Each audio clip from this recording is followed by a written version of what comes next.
Good evening. My name is Robert Shea. I am an attorney with the Massachusetts Energy Facilities Siting Board, and I am serving as the hearing officer tonight. With me this evening are Andy Green, the director of the Siting Board, who is seated immediately to my left, and Enid Kuman, an economist with the Siting Board, who is seated immediately to my right. When you came in, you may have noticed a person at the desk, and that person is Barbara Shapiro, who is the environmental director of the Siting Board, and she may join us later. Before I go any further, I think it would be a good idea if we could all silence our cell phones. We're all familiar with the phenomenon of someone speaking and then cell phones interrupting them. So that would probably be the best way to proceed. This is a public hearing held by the Massachusetts Energy Facilities Siting Board relating to a pre-filing proceeding at the Federal Energy Regulatory Commission, better known as FERC.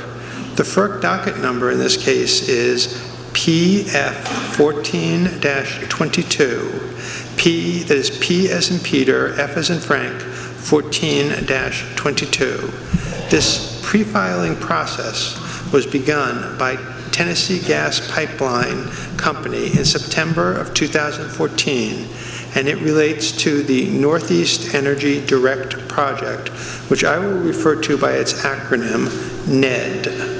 The NED project would begin in Pennsylvania and continue through New York, into Massachusetts, and then New Hampshire, and terminating here in Dracut, Massachusetts. The portion of the project proposed for Massachusetts would consist of 101 miles of new pipeline, 3 new compressor stations, 9 new meter stations, and 11 modified meter stations. In my opening remarks tonight, I will provide a brief description of the Siting Board and its role in this particular case. I will explain how individuals can participate in the board's process, and I will describe the procedures for tonight's hearing. The purpose of tonight's hearing is for the staff of the Siting Board to get feedback from you regarding the project. As you enter the auditorium, you may have noticed the table where Ms. Shapiro was present to sign up interested speakers on the sign-up sheet. If you did not sign in and you wish to speak tonight, Ms. Shapiro is still present with the sign-up sheets located in the table in the lobby outside the door. There is a speaker sign-up sheet for elected officials, and there is a speaker sign-up sheet for other members of the public. When you sign the sheet, you should also have been given a slip of paper with a number that indicates the order in which we will call speakers tonight. Elected officials will speak first tonight in the order in which they signed the elected official sheet, and then we will call on others to speak in the orders in which they signed the sign-up sheet for members of the public. Before I go any further, can everyone hear me clearly? If anyone cannot hear me clearly, please raise your hand. Okay, good. I'm glad you can all hear me clearly. With the microphone, I don't... There's one person. I'm sorry, yes, sir. I can't hear you clearly. You can't hear me clearly? I'm hearing in spirit. I have a difficult time hearing you. You're having a difficult time. Okay. I want to thank you very much for telling me that. I appreciate that, because I didn't want to speak too close to the mic and be too loud, but I definitely don't want to be too soft. So thank you very much, sir, for telling me that. I appreciate it. You can hear me now. Okay. All right. That's what then I will speak at this distance from the mic. Now, this notice, that you may have already seen the notice for tonight's hearing. Additional copies of the notice are located on the sign-in table and here by the podium. The notice was published twice in the Lowell Sun and the Eagle Tribune and other regional newspapers. It was published in the Massachusetts Environmental Monitor.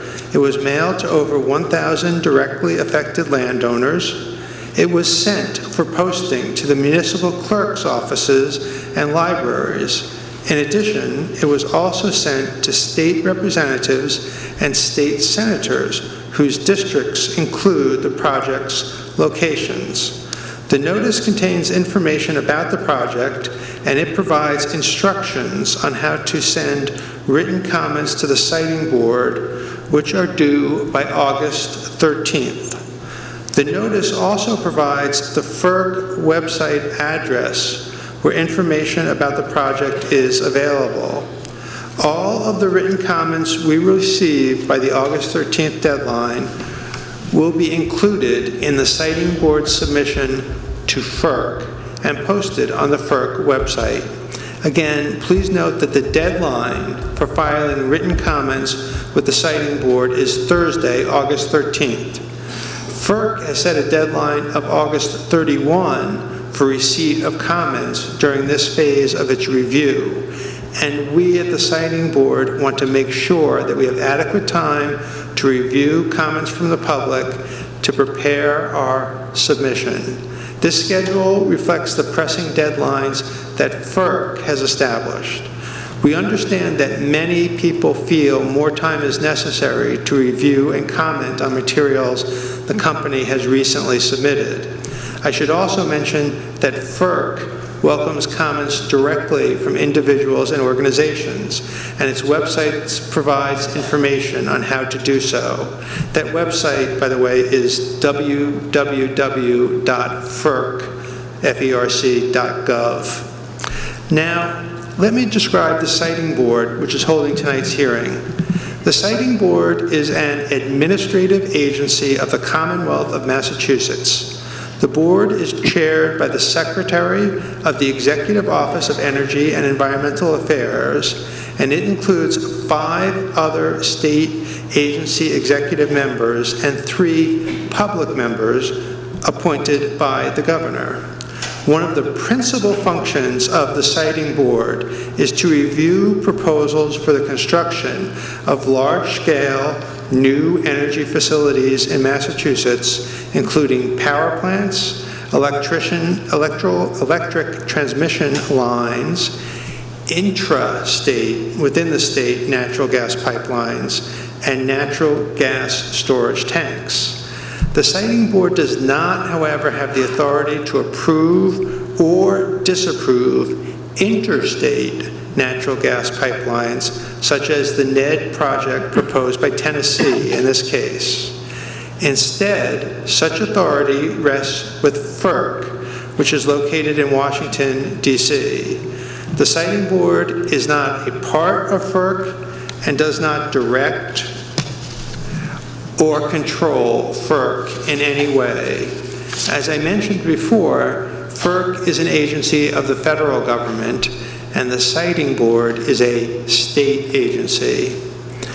When an interstate natural gas pipeline company, such as Tennessee, files a petition with FERC seeking permission to construct or modify facilities within Massachusetts, the Siting Board is required by its regulations to participate in FERC proceedings to represent the interests of the Commonwealth and its residents.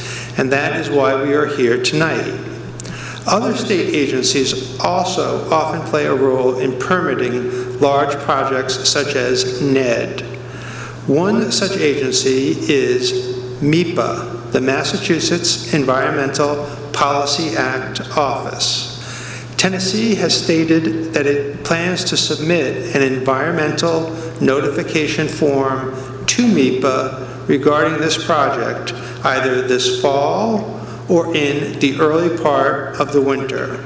The environmental notification form is also known by its initials as the ENF. When the ENF is filed, a copy will be provided to local officials in each community affected by the project. MEPA staff members will conduct scoping sessions, and MEPA will take comments on the ENF. Tennessee has indicated that the project will exceed the thresholds for a mandatory environmental impact report.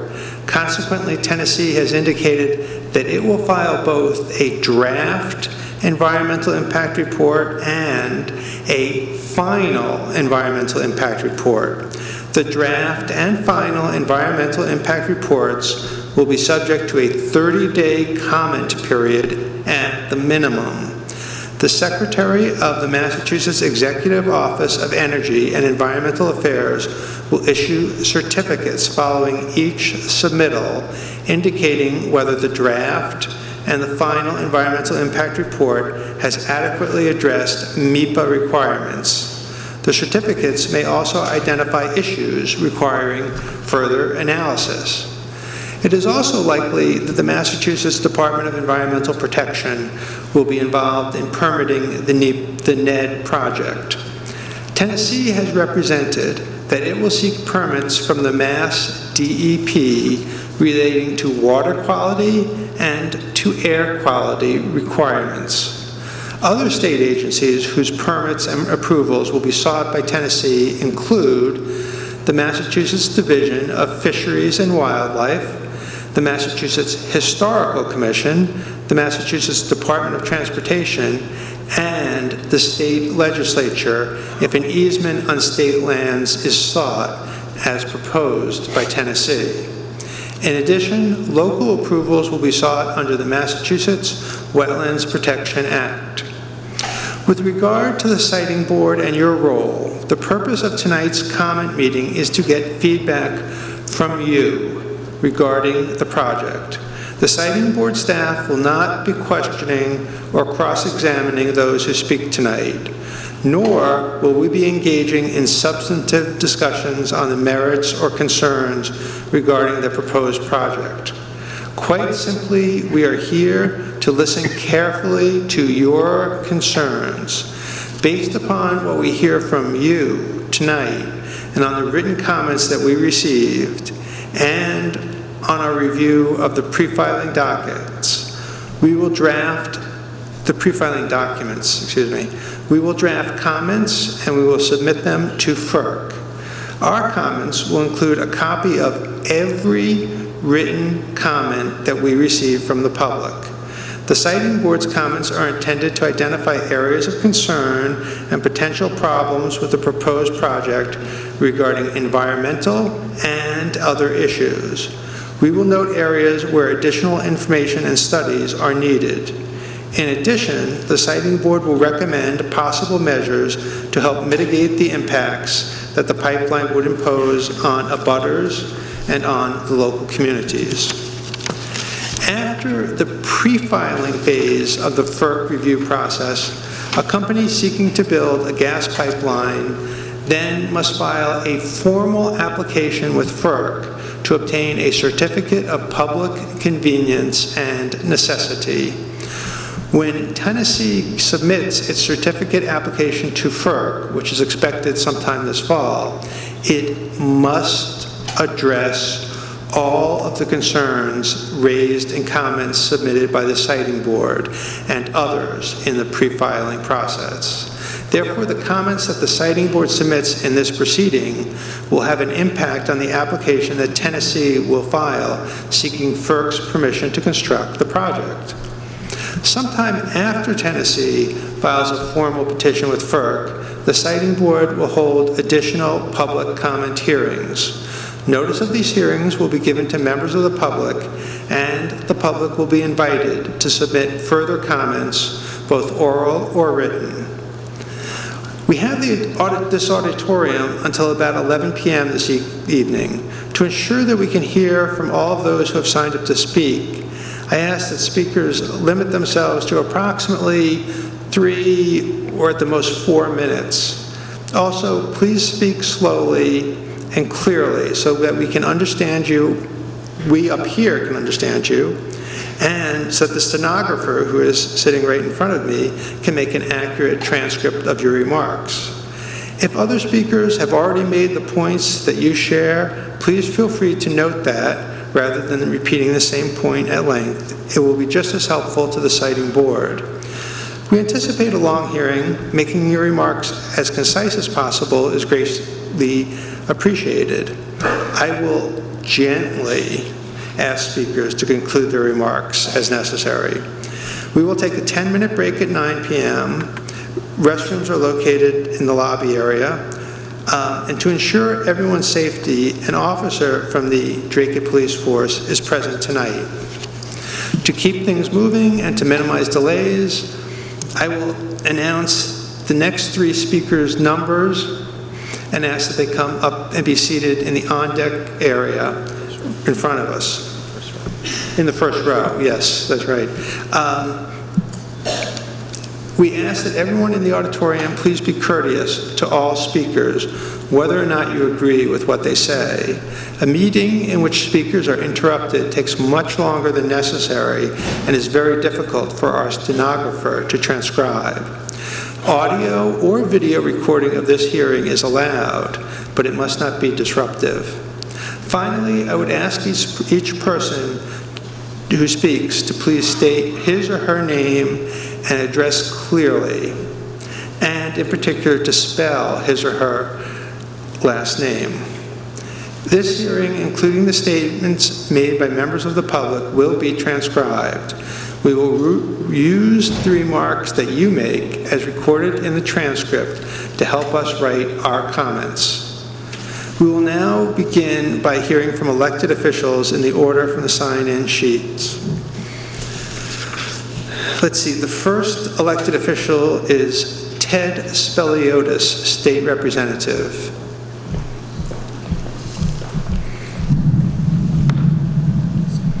Thank you, Mr. Shea.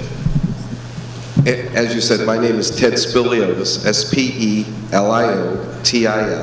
I live in the town of Danvers, Massachusetts, and I represent Danvers, Peabody, and Middleton in the Massachusetts House of Representatives. I'm here this evening because there is a lateral pipeline that is going through all 3 of those communities, and would like to join a few other folks who will talk in more depth about the impact on the Ipswich River and some of the environmental issues. I'd like, though, to ask you to, when you do any type of an advisory opinion, defer, to please consider the impact of this pipeline and the need, or lack of need, for the pipeline for the Salem power plant. I can only assume the lateral pipeline is heading in my direction and through my district because of the power plant. That's been the traditional objective over the last few decades. Quite obviously, to conform with our environmental needs to reduce or eliminate coal and convert to natural gas. That was the case, I believe, in 2002 when the pipeline came in from the waterway next to the Salem power plant and came basically through the same route. This particular lateral move, though, stops right on the boundary of Danvers and Peabody. I don't really know why. I'd like you to ask why it's doing that. I can only surmise, though, that there are other pipes heading to the power plant, because the one thing that's very frustrating for me as a legislator is that I've supported pipelines in the past, I've supported transfer stations, and I've been unable at all to increase access for my constituents to natural gas. The vast majority of my district does not have access to natural gas, but has to deal with the effect of a major pipeline through the district. Seems very unfair, at least. And I ask you to please put into any review, especially if National Grid and others are supporting this project, why they can't step to the plate and say, we will access this gas for residential homeowners as well as commercial. It just doesn't seem fair to me. I'd like to be able to expand those comments with you folks beyond the 3 minutes at this point. Thank you so much. Thank you.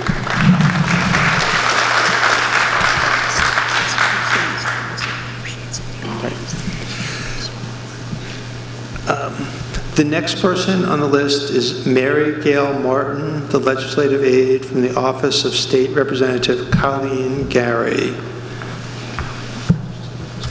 Thank you and good evening. My name is Mary Gail Martin, 29 Elm Street, Tingsboro, Mass. I'm the legislative aide to State Representative Colleen Gary, who could not be here this evening due to a prior commitment. She asked me to be here to read the following statement on her behalf. As a lifelong resident of Dracut and the state representative for the town of Dracut for the last 20 years, I join with the many residents of this community in expressing grave concern for the Tennessee Gas Pipeline Northeast Energy Direct project. I thank you for holding this hearing here in the town of Dracut so residents could participate.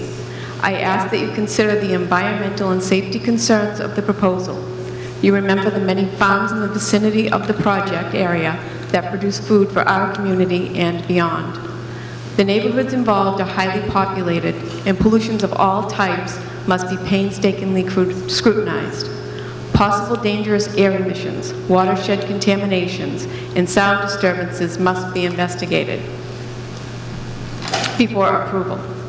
Also, the newest project document being released July 24th, I respectfully request that more scoping sessions be held when people have sufficient time to vet the new information more thoroughly.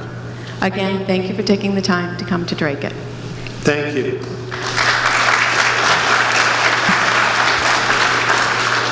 Now, is Senator Barbara L'Italienne in the office? Oh, Senator, please, please address us.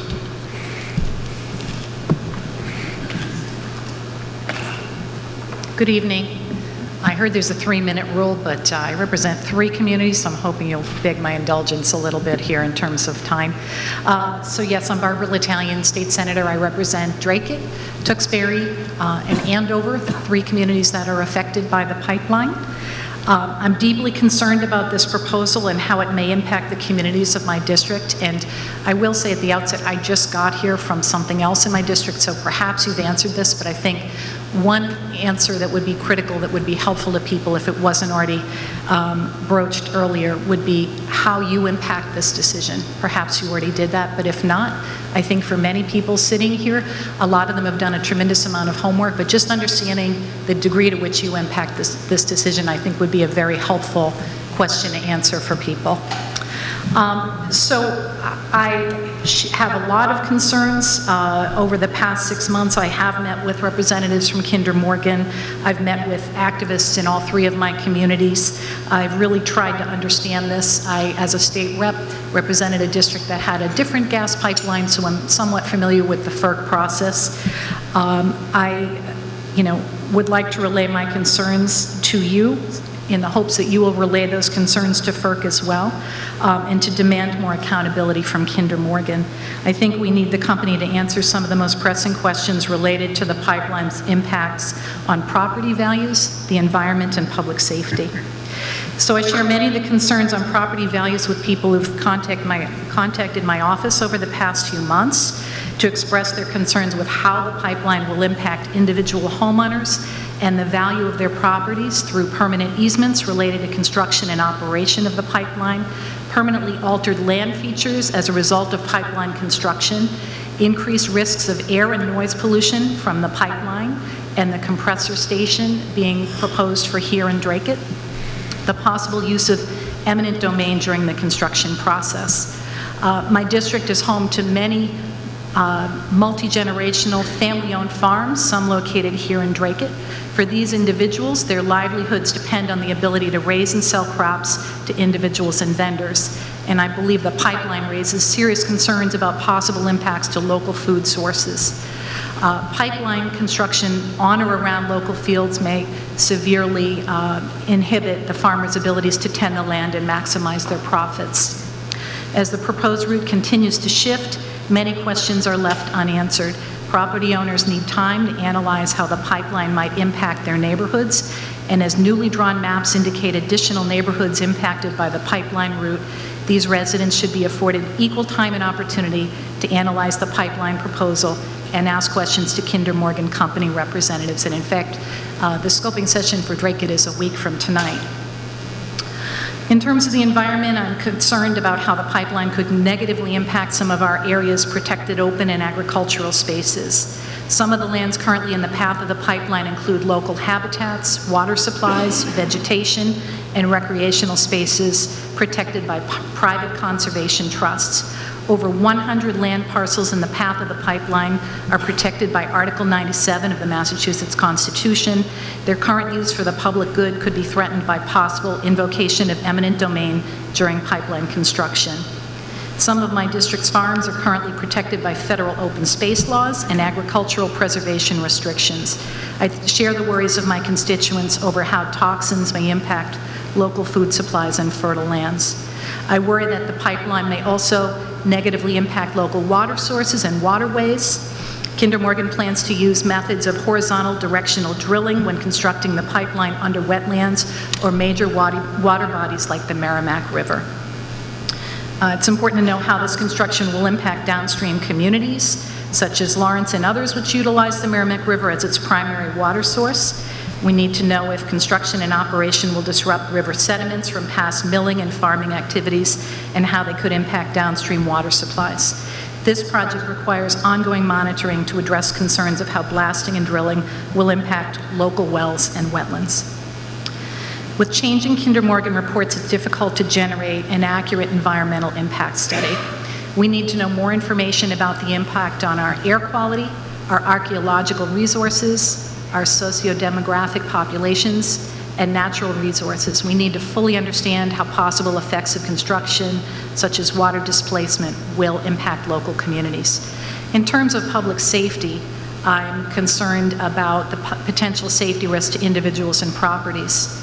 The potential impact radius of 861 feet for the main line and 633 feet for the Linfield lateral, according to the formula published by the Federal Pipeline and Hazardous Materials Safety Administration, is very concerning to me.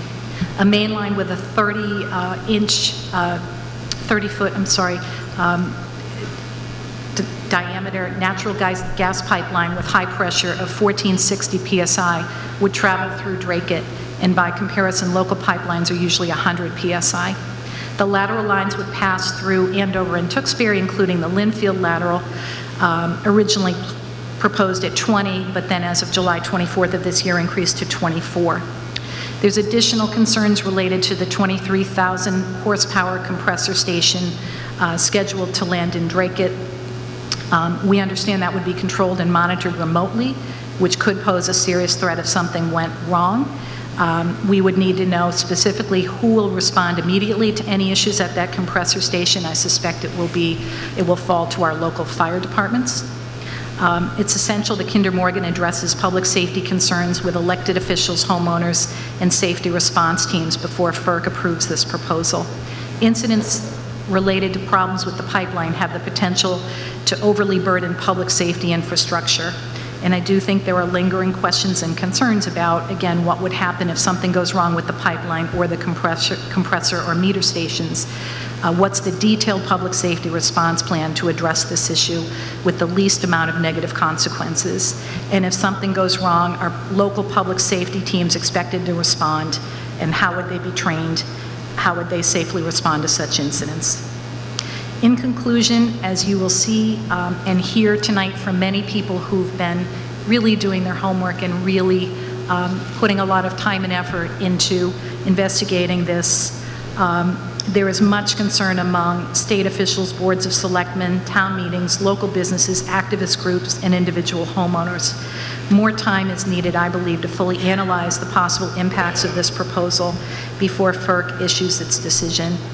As Kinder Morgan continues to alter details of the pipeline, it's difficult to get these accurate studies which relate to public safety, individual properties, and local environment. FERC's public comment filing deadline of August 31st of this year is too soon for citizens to have an opportunity to comment on the most recent plan revisions. I believe that more scoping sessions are necessary with FERC. There will be one next week here for Dracut's benefit. My understanding is that's an automatic because of the proposed compressor station. But I feel that there should also be scoping sessions in some of the other communities that are affected as well. I don't feel that my good colleague from Peabody should have to drive up here to Dracut. I don't know how many people from his neck of the woods have come this evening, but I just feel as though when it comes around to the FERC level of scoping sessions, there need to be far more of them. Because what we're doing here in making these changes, we're really impacting people's lives, their home values, their resale values, their ability, in the case of agricultural pursuits, to effectively continue their businesses. Dracut already has a couple of pipelines here, and I guess I don't understand why Dracut has to be ground zero for all these pipelines.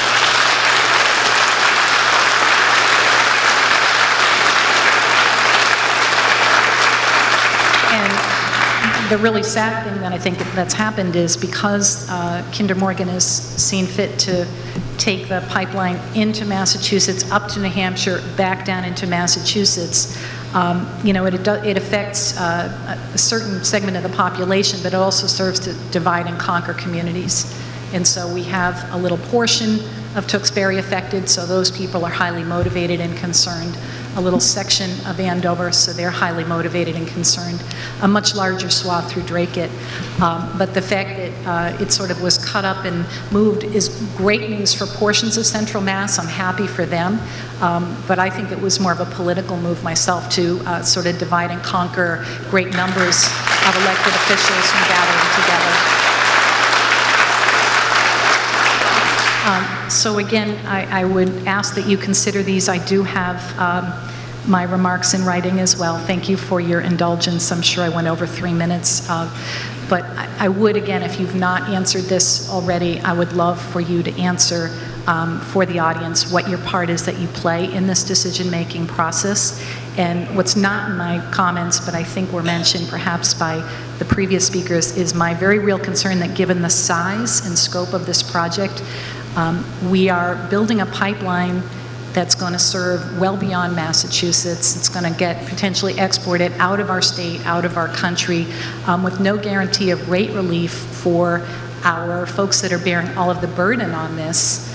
They're shouldering all of the safety concern, all of the burden, not even a guarantee of rate relief. In fact, I think the opportunity for the pipeline, if constructed, to be paid for by putting those costs on the ratepayers. So I have a lot of concerns. It's sort of ironic that we're talking about this at a time when we've not raised our solar net metering cap. And so, there are viable alternatives that don't produce this kind of negative effect on the environment that we need to be paying attention to. And I really believe that fracking and the gas pipeline issue is soon going to be a dinosaur for us. We need to be pursuing actively wind, solar, and hydro.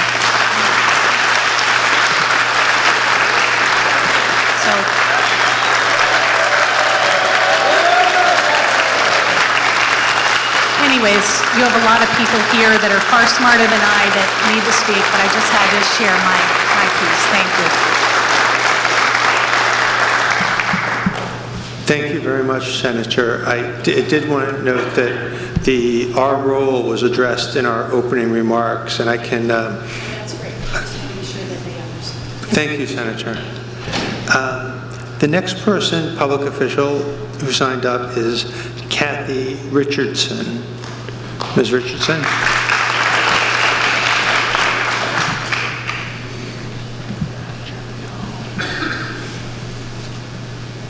Hi, good evening. Thank you for coming. As resident and selectman, the majority of concerns that have been expressed to myself have been against the project, or an overwhelming feeling of futility that the project is coming and there is nothing we can do about it. That's disheartening for me and for my residents. Again, thank you for coming and hearing our concerns. Most clear are my residents' concerns regarding a decrease in their property values, safety issues for their children, and residual effects to the agricultural activity of our rural farming community. As selectman, I have been attending meetings of the Northeast Municipal Gas Pipeline Coalition on behalf of Dracut residents for over a year. The information that I have gleaned has helped me formulate the following opinion. Given the other pipeline projects that are in process at this time, given the varying estimates of the life expectancy of the Marcellus shale field, given the significant investments in conservation lands throughout the state, and given the green energy initiatives that the state of Massachusetts has embraced, It would therefore be my opinion that this project is not needed, and that FERC should look at all of the above-named factors, not only whether or not the Northeast Direct has secured enough customers to justify, in their opinion, the new project. Finally, Dracut is being burdened with not only the main line, but a compression station, 3 metering stations, and 3 lateral extensions. Dracut is therefore being affected in many significant ways, and it is unclear at best as to how this will benefit our town at all. But the benefits to Kinder Morgan are extremely clear to my residents. Thank you. Thank you.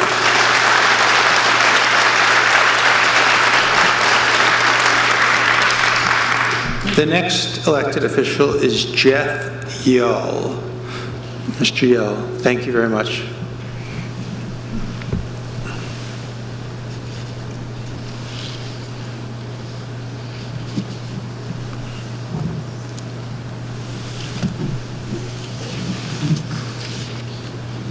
Good evening. My name is Jeffrey Ewell. I am selectman for North Reading. With what's been said so far, I guess maybe my speech can only be a few seconds, but there is a lot more to be said. As a selectman, our responsibility is to protect the property of our citizens, protect the sovereignty of our land and town. That's no different than any other community. They have the same responsibilities. Our board has addressed issues that have to do with Article 97. We feel that that needs to be protected and stood behind by all public officials for the state of Massachusetts. We do not support the tariff on electric customers to pay for a pipeline that someone else is going to benefit from. What our concern is that when you go before FERC or when you make your submission to FERC, that you do not forget that you represent all the towns in Massachusetts, and more particularly that are impacted by the Kinder Morgan pipeline. That you go forward and represent our views and not theirs. That's always a concern.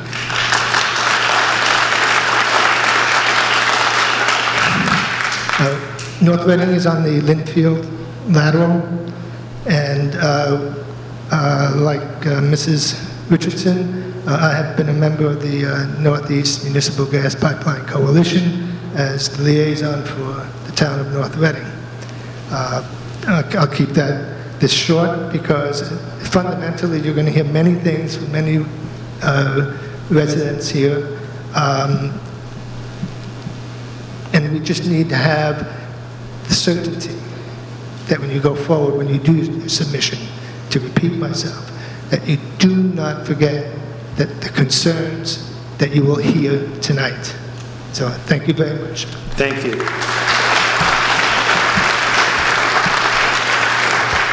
Are there any other elected officials who would like to speak? Any other elected officials? Okay, seeing none, we'll go now to the speaker sign-in sheet. As I mentioned, I'm going to ask people I'm going to call out numbers 1, 2, and 3 and ask the speakers to sit in the front row here.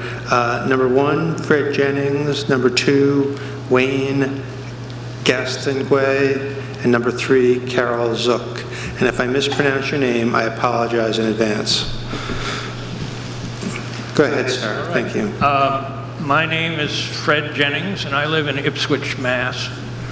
I am currently the president of both the Greater Boston chapter and the Northeast chapter of Trout Unlimited, which is a national conservation organization devoted to the preservation of cold water fisheries for future generations. These two chapters represent about 1,500 members.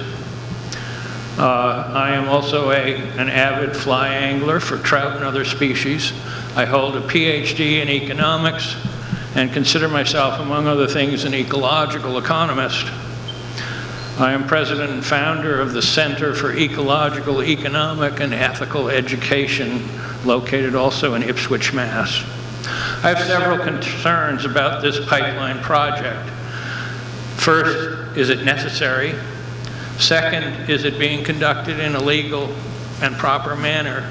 And third, and perhaps most importantly, what will be its impact on Massachusetts' remnant populations of wild and native brook trout?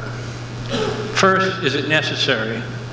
The proponents of the pipeline claim it is needed to meet local energy demand, yet it appears that the primary purpose of the pipeline is to export natural gas to Europe, where you can get a much better price.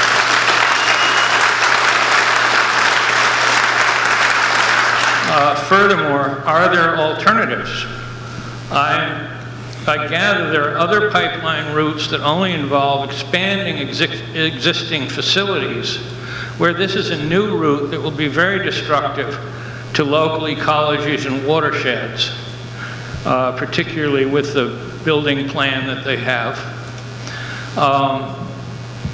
Second, is this proposal being introduced and conducted in a legal manner? I'm not an attorney, nor am I an expert on Massachusetts environmental law, but it is my understanding that protected conservation lands, particularly Article 97 lands, cannot be turned over to private use without a 2/3 vote of the Massachusetts legislature.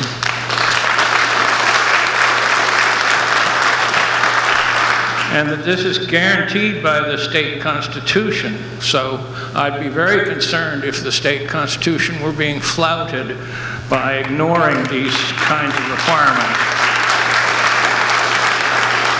Third, what will be the impact on Massachusetts' native populations of brook trout?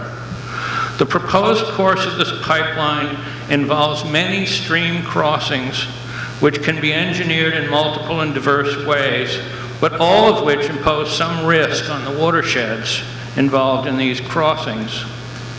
According to the 2006 Eastern Brook Trout Joint Venture Project, a long-term study on the eastern brook trout, in only 5% of the brook trout's historical habitat do fully self-sustaining populations of native brook trout exist, with reduced but still sustaining level in another 9%, which implies that 86% of their traditional habitat is no longer sustaining.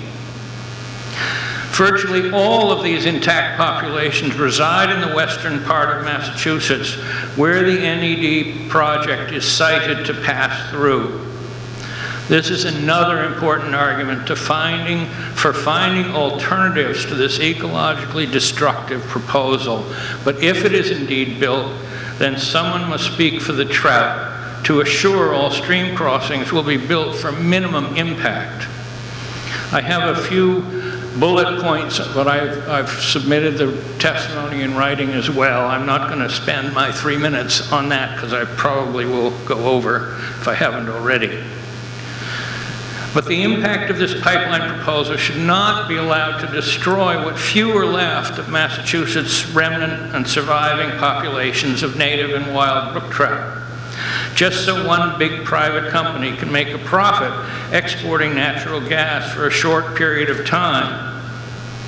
There's an enormous effort underway by many governmental and nonprofit NGOs to bring back these special native species of wild brook trout to our state waters throughout the northeastern United States. And this pipeline proposal should make every effort not to undermine these ongoing efforts and to protect these watersheds. In sum, I've asked 3 questions. First, is this pipeline necessary if its primary purpose is to carry natural gas to Canada for export to Europe to get a better price than is available in the domestic U.S. market? Second, is this pipeline proposal being conducted legally if it flouts the provisions for protecting conservation land as specified in our state constitution? Third, are the few remaining remnant native brook trout habitats in this state being duly protected in this proposal, along with the watersheds they need to survive? Who will speak for the trout and their watersheds? I respectfully request that the Massachusetts Energy Facilities Siting Board decide to take no action on the NED pipeline proposal. Thank you very much. Thank you.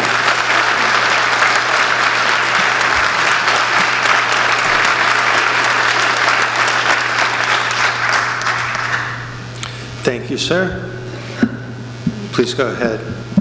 Hi, my name is Wayne Castonguay, C-A-S-T-O-N-G-U-A-Y. I am the Executive Director of the Ipswich River Watershed Association, a not-for-profit organization based in Essex and Middlesex counties. Our mission is to protect the Ipswich River and its watershed region for people and nature. We represent the 21 communities located within the watershed, the 350,000 people that depend on it for their drinking water every day, and our more than 1,000 members. Our river is literally the lifeblood of our region, and it simply will be devastated by this project. Just consider a few things. The pipeline will parallel the river for over 11 miles.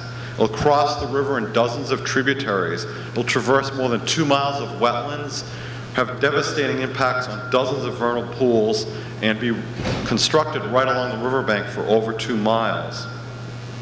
The trenching for those 11 miles will really dramatically upset the subsurface hydrology of the aquifers forever. And as I've said, the drinking water impacts could be substantial. Construction will require a 100-foot construction swath that'll be cleared, and then a permanently maintained 50-foot wide swath throughout its entire 11 miles. It's going to be maintained in that regard in perpetuity, and as such will be the largest development project ever to hit our watershed. We feel there's simply no way to mitigate this level of environmental impact, and accordingly our board of directors have joined virtually every community and environmental organization along its route to be in opposition to this project. I want to mention again, there is no way to mitigate this amount of environmental impact. The pipeline will be constructed through most of the conservation and public water supply, protection land areas in the watershed, which our local communities have been working hard for decades to protect from development. Much of this land, as we've heard, is Article 97 land, which is protected by the state constitution. I mean, what a tragedy this would be if we allowed these conserved areas to protect our drinking water be a magnet and as a result to development. While the issue of need for this project really is outside of our area of expertise, the Attorney General, Maura Healey, as we know, is conducting a study to examine the Commonwealth's need for additional pipeline infrastructure. This proposed pipeline, as we've heard, is unprecedented in terms of size and scope. It's widely acknowledged to be able to deliver far more capacity than what any of the need has demonstrated. And it's one of only several pipeline projects proposed to meet that need. None of those other projects have anywhere near the level of environmental impact that this proposed pipeline will have. At the very least, we encourage you to pressure FERC to delay this project and this filing until at least that study comes out later this fall.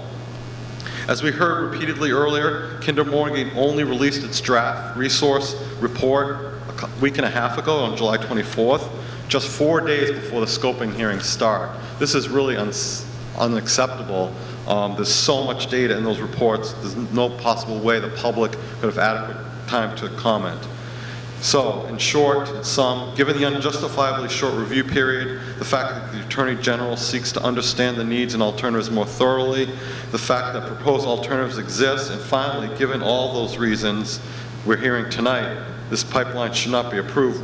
We respectfully request that the Siting Board adopt a no-action position on the NED project and its representation of the Commonwealth before FERC. On behalf of the 350,000 people that rely on the Ipswich River every day, thank you for hearing my testimony. Thank you.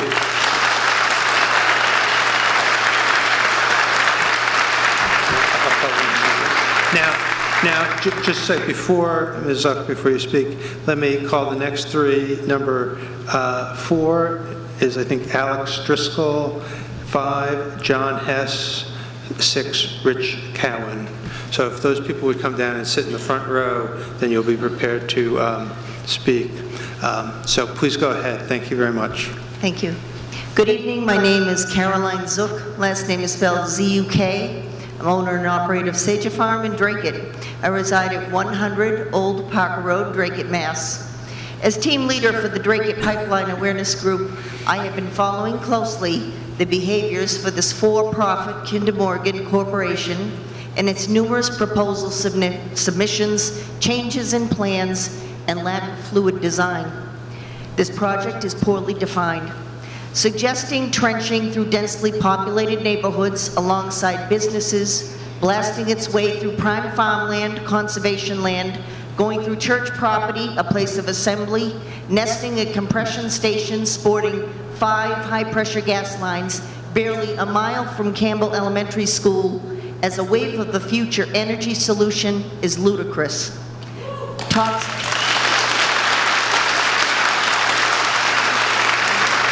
Toxic emissions, random noise events to the tune of a jet engine, tariffs and costs passed to the ratepayer, more high-tension electrical transmission lines to spoof up Kinder Morgan's new profit machine, new terms like blast zone, incineration corridor, impact radius, this is the new Dracut. Kinder Morgan is not demonstrating domestic need. It doesn't take an engineering degree to see this project is headed for export at our expense while they scoop up profits, big ones.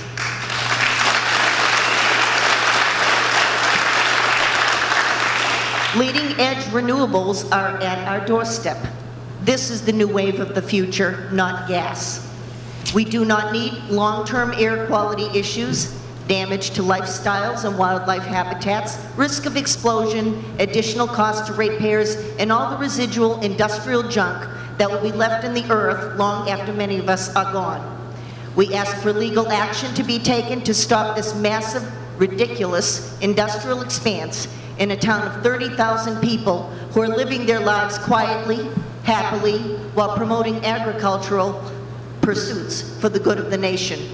We already have gas lines. We know of no firm plans to revisit what we already have. We suggest you do some more homework and rethink some new plans. Alternate route? There is no alternate route. Tell Kinder Morgan to go home. Thank you.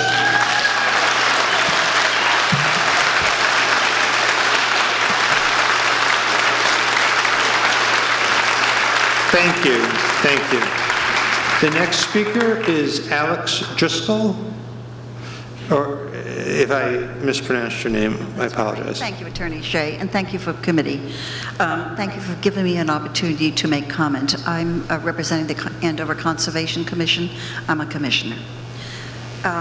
Introductory comments. We await Attorney General study of the Massachusetts energy needs and support her decision to conduct such a study. We have grave concerns about the cumulative environmental effects of the Linfield Lateral in Andover, in the entire Merrimack Valley, and across the entire pipeline. The constitutional questions you have heard often, but we just want to reiterate words in the Constitution, Article 97. The people have a right to clean air and water, freedom from excessive and unnecessary noise, and natural, scenic, and historic and aesthetic qualities in their environment and the protection of the same. Endangered species.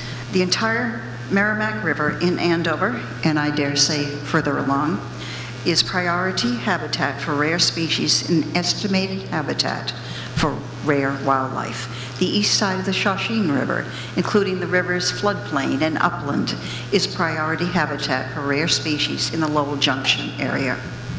Water quality and pollution. Merrimack River, an interstate river to the Gulf of Maine, which has been Class B now for quite a few years, was Class D as close as 4 decades ago, and it was cleaned up. Now it is in danger of pollution again from the churning up of historic contaminants, including mercury and other chemicals from 400 years of industry upstream, and the drilling medium is hazardous.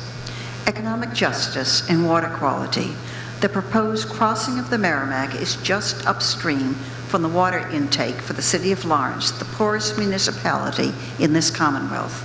The Lawrence Water Department obtains its water from the Merrimack River and already has a problem, a terrible problem, with land pollution, and this would add greatly to it. The drinking water for Andover, Methuen, and all towns downstream to the ocean are also threatened due to the water intakes downstream from the proposed Merrimack River crossing at the Franciscan Center in Andover. Noise pollution, air pollution, and blowdowns. The proposed compressor in Dracut across the Merrimack River will be the largest east of the Mississippi. The monthly or more frequent blowdowns will roar with the intensity of a jet plane engine. This noise pollution will disturb tens of thousands of Merrimack Valley residents, including those in Andover and Tewksbury, and the gases and other matter that are expelled will pollute the air in the Merrimack Valley, and I dare say farther downwind. Wetlands. The Andover Conservation Commission and all the commissions along the proposed route are charged by state law to protect wetlands, a public good. The pipeline will cross and damage substantial wetlands on 5 town-owned permanently protected reservations in Andover, plus extensive wetlands on many public home sites in town. It will cross 2 major rivers, the Merrimack and the Shawshene, and riverfronts protected by local, state, and federal laws. The damage to the steep slopes at the Merrimack River crossing by the Franciscan Center and the deforestation will lead to erosion and water quality damage. Safety. The velocity radius for the 24-inch Linfield lateral is up to 640 feet for explosions, thus putting hundreds of citizens, homes, and sensitive sites in the danger zone. That might be said to be thousands. In addition, a plan is required to train first responders and a source of funds to pay for their training, and we await details on that plan. To put in context, the pressure in the proposed 24-inch Linfield lateral, which goes through Andover, is 1460 psi, where a pipeline in the street would only be 10 or 20 psi. Throughout the U.S., since 2003, Kinder Morgan and its subsidiary pipelines have been responsible for at least 180 spills, evacuations, explosions, fires, and fatalities in 24 states. And some notable examples include spills in Canada. That comes from the Pipeline Safety Board in Washington. In conclusion, we urge the Energy Facilities Siting Board to take into account the cumulative effects of damage to wetlands, protective 97, Article 97 reservations, endangered species, river crossings, plus drinking water contaminants, noise pollution, air pollution, and public safety. We urge you to take this into account as you intervene in the FERC process. Thank you. Thank you.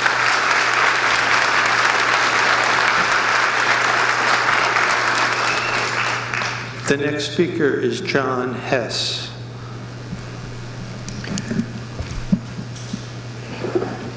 Hi, and thank you for having us here this evening. My name is John Hess, H-E-S-S. I'm a resident of Andover and a customer of Columbia Gas. Today I represent the Andover Pipeline Awareness Committee. The Linfield lateral of the NED project will go through Andover, Tewksbury, and North Reading, as well as other cities and towns. As noted in the EFSB Notice of Public Comment, this lateral was originally planned as a 20-inch pipe. As of July 24th, the size has been upgraded to a 24-inch pipeline. Kinder Morgan has changed the route several times, as well as made changes in compressor stations and other features of the pipeline, including the amount of natural gas to be transported. These actions confuse local citizens and create a sense of competition among communities and even among states. DPU and the Facility Siting Board, which will speak for the consumers of Massachusetts in the FERC process, should be leading the discussion in a manner that will clarify these issues. I would like to ask you to pay particular attention to the following points. There are questions about the need for NED. The Siting Board must fully evaluate the need for NED, not just the need that Kinder Morgan may suggest is there. For instance, is a Linfield lateral needed? NED proposes 2 parallel laterals out of Dracut, one through Andover and one through Methuen. Both go to or near dams. Why are 2 laterals needed? Another idea. Proponents of NED state that there is not enough capacity in alternatives to NED. This has been refuted by an official from GDF Suez, an LNG gas supplier, who was quoted in a March 23, 2015 article by J. Fitzgerald in the Boston Globe as saying there's no need for major changes or new fees to pay for new pipelines. FERC and the Facility Siting Board need to fully explore these other alternatives before giving approval to NED. Also, many commentators have argued that the capacity of the proposed pipeline for 1.3 billion cubic feet per day is significantly more than what is really needed in New England, and particularly in Massachusetts. ISO New England has estimated the need is only 0.6 billion cubic feet per day. And Kinder Morgan has only received commitments from local distribution companies for less than half the capacity of the plant planned to build. In some cases, the gas from NED will replace gas coming to local distribution companies from other sources.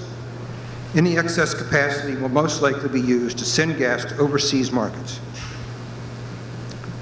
I also have questions that you should look into regarding the process. The Facility Siting Board should be looking at making their comments to NED after the hearing that you have this week. But the time frame is too short, as others have said. I'll skip over that. Kinder Morgan has not fully utilized the resources available to them to determine what is on the ground here in Massachusetts. As stated by the Massachusetts Audubon in their letter to FERC of July 22, 2015, Audubon met with Kinder Morgan as early as April 2014 and communicated to the company what resources are available. Audubon further stated that this information was not in fact employed as it could and should have been in the resource reports. A local example of this failure to use up-to-date information is that there are at least 3 streets in Andover that are directly affected by the proposed pipeline, but they do not appear on the maps utilized by NED. These are Jordan Lane, Deca Circle, and Crystal Circle. FERC requires notification of all abutters, yet if NED does not have all the streets in their maps, they are not fully complying with the notification rules.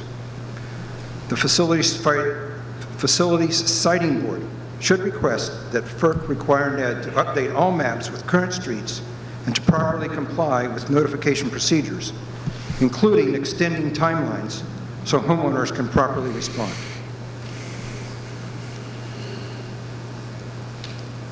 The Facility Siting Board should also require testing and monitoring of noise levels, water quality, air quality, impacts of blasting, the impacts of drilling fluids, and many other tests.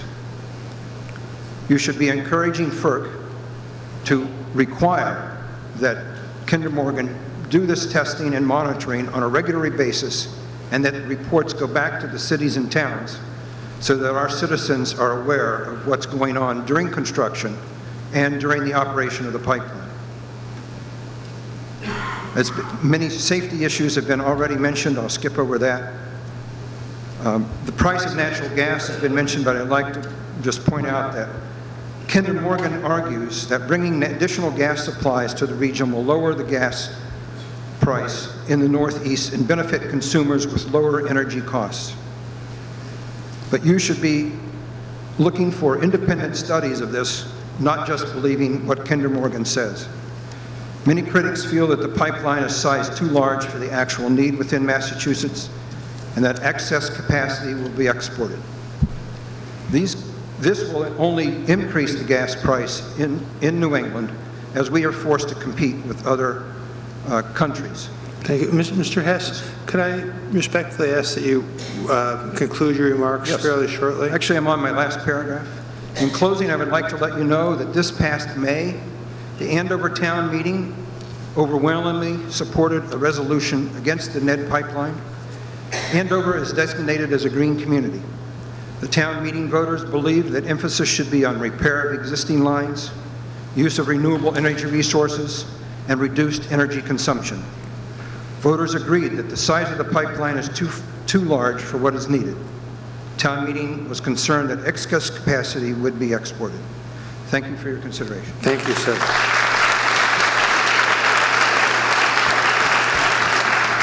Now, as our next speaker comes up, I'm going to announce the 3 other speakers who would like to ask to come sit in the front row. Joe Herlihy, Tom Berube, and Frank Gelato. If those 3 individuals, numbers 7, 8, and 9, if they could please come and sit in the front desk, the front row, that would be great. Thank you. Good evening. My name is Rich Cowan. I live in West Dracut, a neighborhood that was directly on the pipeline route before that portion was rerouted in December. I'm a member of Dracut Pipeline Awareness. I would like the Energy Siting Board to consider a more serious response to this pipeline, to review what we are to say tonight more carefully. If the issues we raise warrant the attention of your superiors, we ask, do more than simply take an electronic copy of our comments and forward them to FERC. You have the power to do a lot more.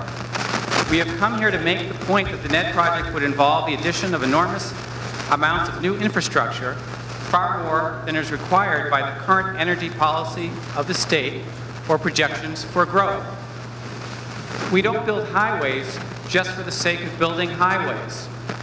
The scale of the construction proposed simply does not make sense.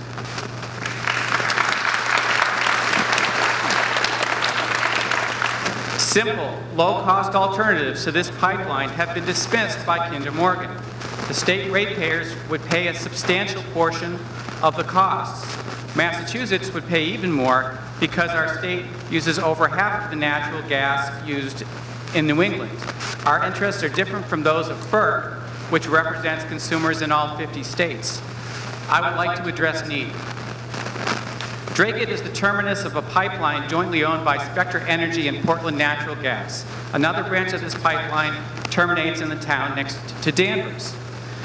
According to the study of pipeline usage data performed by our group, based on information at infopost.spectraenergy.com, this pipeline is not fully utilized, this existing pipeline. The delivery point where gas is received on this pipeline is in Westbrook, Maine. That's most relevant to Eastern Mass. And in the most recent winter, there was over 350 million cubic feet of spare, unused capacity on this pipeline on all but 8 days. Some of those days were actually in March, so those 8 days were not even the coldest days. The EFSB can offer a simple suggestion to FERC. Actually, the EFSB has the statutory power to intervene with FERC. EFSB can ask FERC to make sure that the existing pipeline from Westbrook to Dracut, and also Westbrook to Danvers, is fully utilized. There is now ample capacity of Marcellus gas in eastern Canada, and that supply is only increasing. This domestic gas moving to Canada can then feed the pipeline known as TQM that goes to Westbrook, Maine. This would allow our region to enjoy lower prices without clear-cutting the backyards of thousands of Massachusetts and New Hampshire landowners, which is what Kinder Morgan claims it wants to do. FERC has the power to tell pipeline companies to consolidate their pipe projects and optimize their routes. FERC did just that in 1997 when they forced Portland Natural Gas and Spectra Energy to collaborate on the construction of the pipeline from Westbrook, Maine to Dracut. Some claim that this solution will not meet all our future needs. It may not, but because PNGTS, Portland, has announced to the Greater National Planning Commission its intention to expand capacity of this line by adding compression, This line will meet greater than 50% of our needs in New England over the next 15 years. The reason we need no massive pipeline build-out is quite obvious. Our demand for electricity, according to statistics from the ISO New England, its net energy and peak load report, is not increasing. In fact, demand is decreasing. Our demand for gas is not increasing in the long term either. Two studies, including one recently commissioned by the Maine Public Utilities Commission as part of their energy cost reduction docket, that's 2014-00071, say that over a 5-year period, gas demand will be flat, and over a 10-year period overall, it will be decreasing thanks to appliance and building and gas furnace efficiency. Thus, our state does not need to support a greenfield pipeline.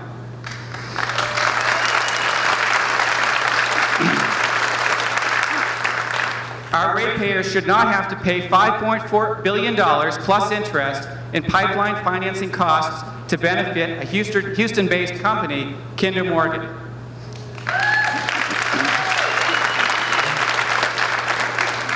Besides Portland Natural Gas, an incremental expansion to the Algonquin pipeline, known as Spectra AIM, is already under construction, and this makes more gas available on the hub line in Boston Harbor for transmission to Danvers and Beverly, affecting the whole region.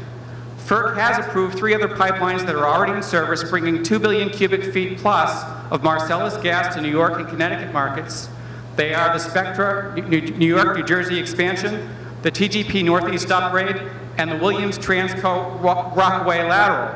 And there's also a smaller Millennium expansion that is already in service. As a result of this new Marcellus supply, the January futures for natural gas at Algonquin City Gate in July of 2015 are down $6 in August of this year from what they were a year ago in August of 2014. This trend is expected to continue. What we have in the case of the Kinder Morgan proposal is an additional 1.3 billion cubic feet of gas capacity our region cannot use, and capacity that would further increase, the pipelines that would be further increased if the DOE Office of Energy Projects approves export licenses for Down East LNG and Gold Barrow LNG, which are currently pending. If these export licenses are allowed, it does not help prices. Australia approved export pipelines, and what happened? Natural gas prices almost doubled. Please do not allow this mistake to be repeated by New England. We depend on low-cost gas in the summer so that we can meet summer electrical usage and so that we can store natural gas for our cold winters. We support infrastructure for storage. The state should encourage not only LNG storage, but also grid battery storage and incentives for our gas company to contract with new compressed gas storage caverns currently under construction in Nova Scotia. There are some people supporting this pipeline. The gas company executives support this pipeline. The former chief of staff to the CEO of Enron is also supporting this pipeline. And he was actually just named in July of this year as the CEO of Kinder Morgan. The Energy Facility Siting Board has the power to intervene in opposition to this pipeline to try to stop it and convince FERC to mandate alternative solutions. We respectfully ask the EFSB, which side are you on? Thank you.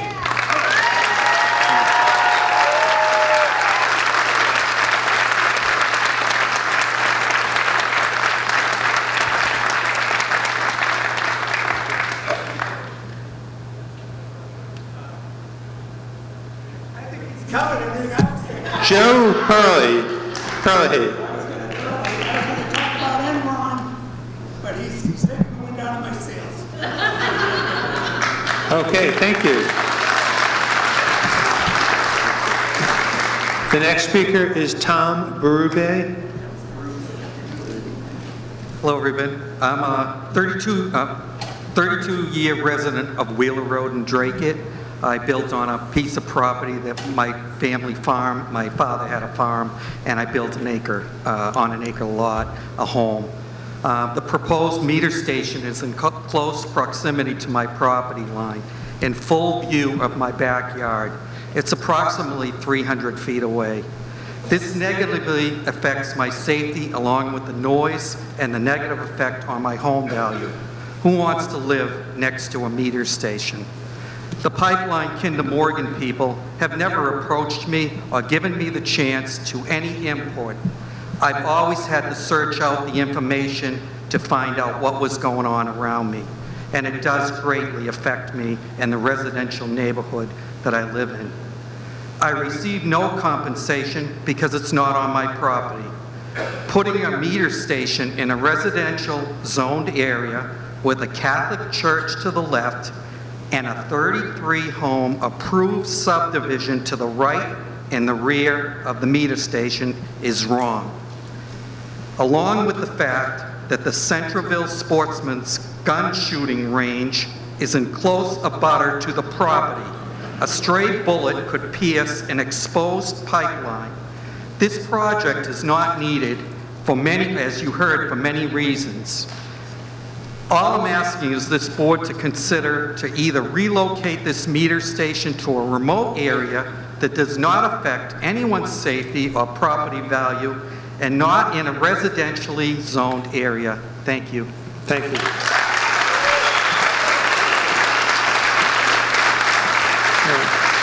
As our next speaker comes up, I'd like to call the next three: Joyce Kulig, number 10, Dan Berube, number 11, and John Cleary, number 12. And go ahead, Mr.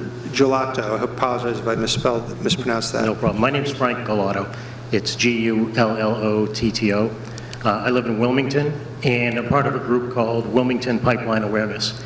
When our town was first approached by Kinder Morgan about the proposed pipeline, rather than flat out oppose it, we started gathering information.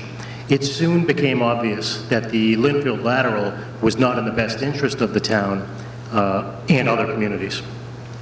The original plan for the town included routing the pipeline through our primary drinking water supply.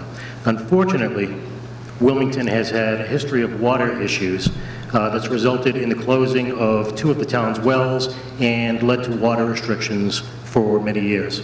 Kinder Morgan did no research prior to mapping the pipeline through our town, so they were not aware of concerns about our remaining drinking water.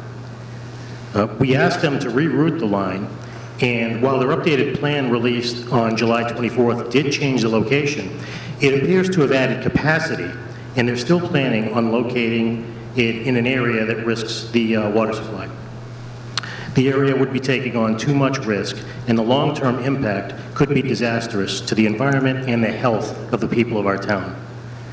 We don't want gas or contaminants from fracked gas anywhere near our drinking water. Again, there is no benefit for the communities along the Linfield lateral portion of this project. The only group that wants this pipeline and benefits from it is Kinder Morgan. Thank you. Thank you. Number 10, Joyce Kulig. Thank you. Good evening. Joyce Kulig, K-U-L-I-G, 32-year resident at 81 Heather Road in Dracut, Massachusetts. Kinder Morgan's plan will put homes, farms, businesses, and houses of worship at risk. It is not a viable plan. Kinder Morgan should not be issued a license to place an industrial corridor in Dracut and its densely populated neighborhoods. Please take the time to visit the Dracut area where Kinder Morgan plans to site the Northeast Energy Direct Pipelines and Compressor Station. Kinder Morgan seems to be rushing through this process without giving enough information to those with the power to make an educated decision. Based on the siting board's description, this review is charged with ensuring an energy supply with a minimum impact on environment. This project will have a major impact on environment. The compressor station will impact the community of Dracut and the residential neighborhood where it is supposed to be located. The impacts have already been brought to your attention, so I won't repeat them. One point I'd like to address is the term co-locating. Kinder Morgan has stated they are co-locating with the current utility corridor, when in fact they are co-locating with homes and families and neighborhoods. Their co-locating will necessitate the removal of hundreds of large, mature trees that provide a buffer between my home, my neighbors' homes, and the electric utility corridor that is behind my property and behind the property of hundreds of homes. I'm requesting that the siting board let Kinder Morgan and FERC know that this siting board will not make a decision based on incomplete information. And most importantly, I hope the board will tell Kinder Morgan and FERC that due to this project's major impact on the environment of Massachusetts towns and cities, that this siting board will deny a license for Kinder Morgan to place this infrastructure in Dracut as well as in the state of Massachusetts. Thank you. Thank you.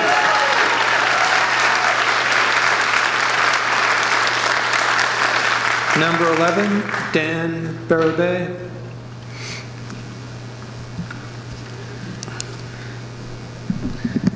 Thank you for this opportunity to speak. My name is Dan Barubi, resident of Dracut, 56 Doyle Ave. I come to you as a beginning farmer with the New Entry Sustainable Farming Project. I spend my days farming at the Smith Farm site off of Jones Ave in Dracut, which is under Chapter 97 protection, and for some reason they want to put a pipeline right through this really awesome farmland where myself and 4 other beginning farmers have launched businesses on this incubator training site.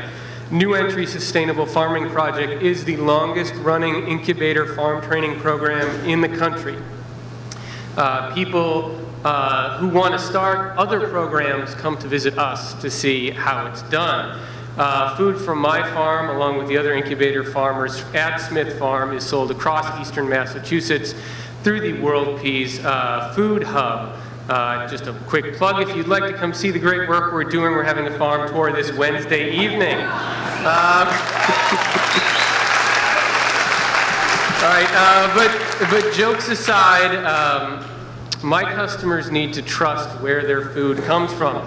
I know the people that I farm for and sell to personally. Most of them are young couples with children. They want to trust their food.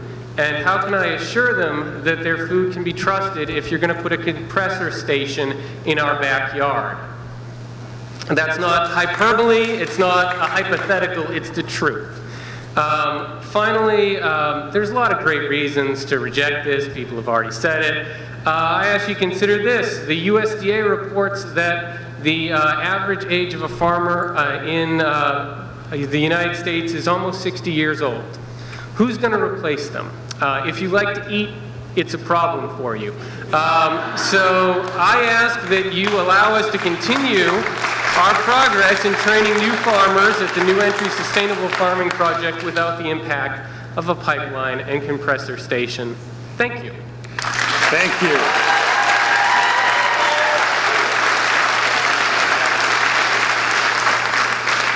After Mr. Cleary speaks, we have a Mr. or Ms. Driscoll, Darren D., and Beverly Woods.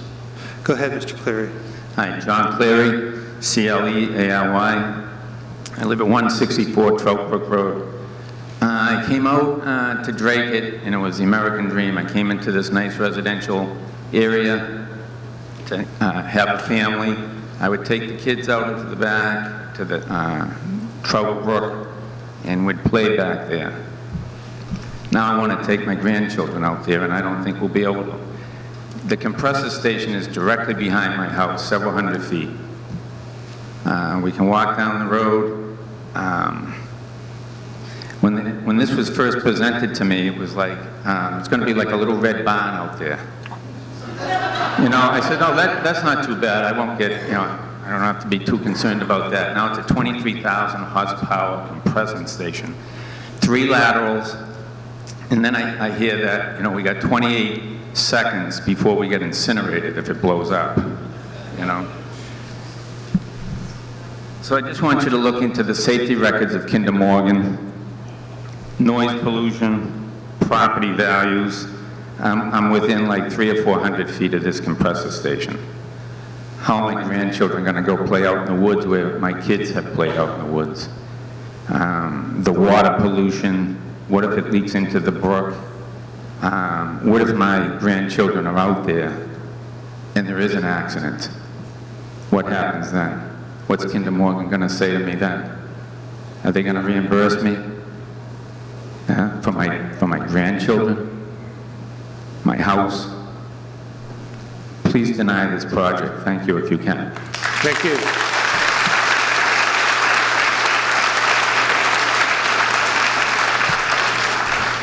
The next speaker, I believe, may already have spoken, Alex Driscoll.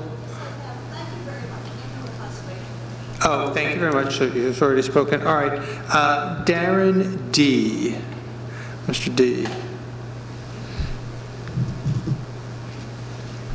Hi, thank you very much. My name is Darren D. I'm a resident of 89 Myrtle Street in Methuen.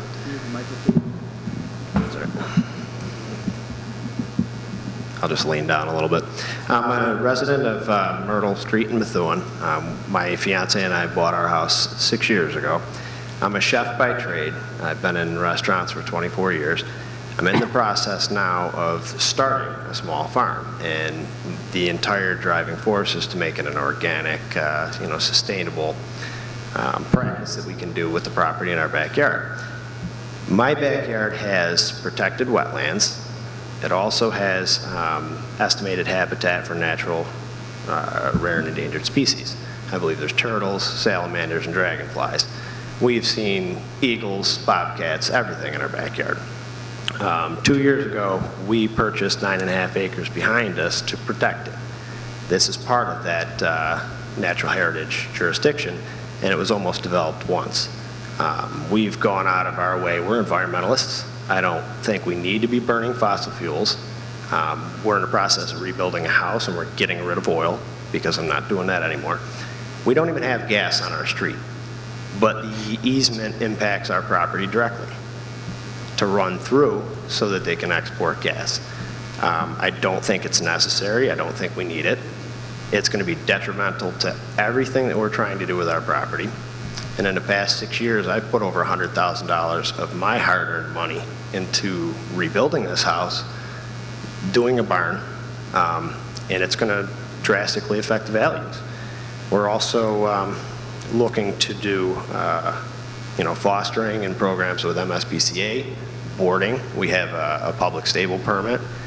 We want to board horses and do lessons. We want to have kids coming there and learning how to ride horses. We're in the incineration zone.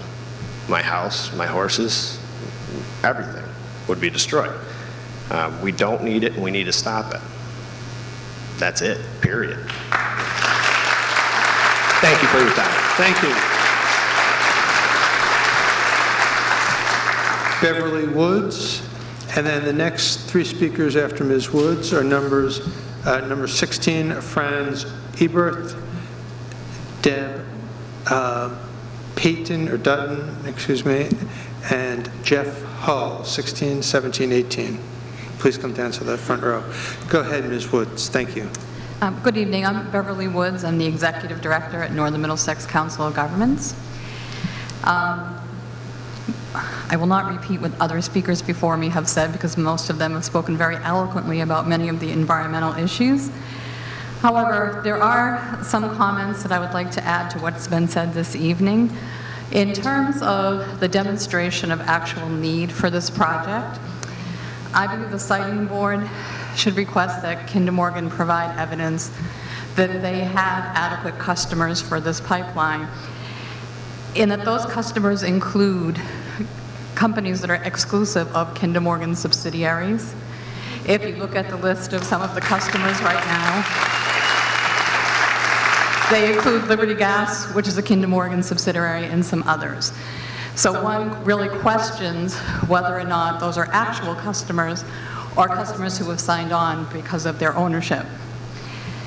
The issue of property values has been raised, and we've done quite a bit of research in our office to try to understand the impact to property values into tax revenues. It's very difficult. There are a number of studies that have been done that have attempted the same thing and have concluded that they can't get the data that they need because when Kinder Morgan purchases an easement from a resident, they require they sign a confidentiality agreement. So one cannot really understand what the value of that easement is or the payment to the property owner or how that affects tax revenues. So as part of what goes into these environmental reports, I think Kinder Morgan should be required to release that kind of data so that people can truly understand what the impact is. The issue of safety has been raised before. We were fortunate to get a US DOT grant on pipeline safety in partnership with some of the other regional planning agencies. One of the things that we learned as a result of that process was that pipeline companies use different grades of pipe, depending on whether they're in rural areas or urban areas. Many sections of Dracut might be categorized as rural in East Dracut, where there's a considerable amount of farmland. It would seem to me that residents are entitled to the same level of protection and safety no matter where they live, whether it's in an urban or rural area. So I think the Energy Facilities Siting Board should request that Kinder Morgan disclose which type of pipe they will be using and where, and advocate for using the strongest pipe possible no matter where they're going within the state. The other thing that we've learned is it's up to the pipeline company, and there are certain engineering standards, to decide how many valves they'll install in a pipeline. And those valves are where the gas gets shut off in an emergency. Again, I think Kinder Morgan should have to disclose specifically where the valves are going, and that we should be advocating for the greatest number of valves possible, and that the state require that those valves be remotely controlled.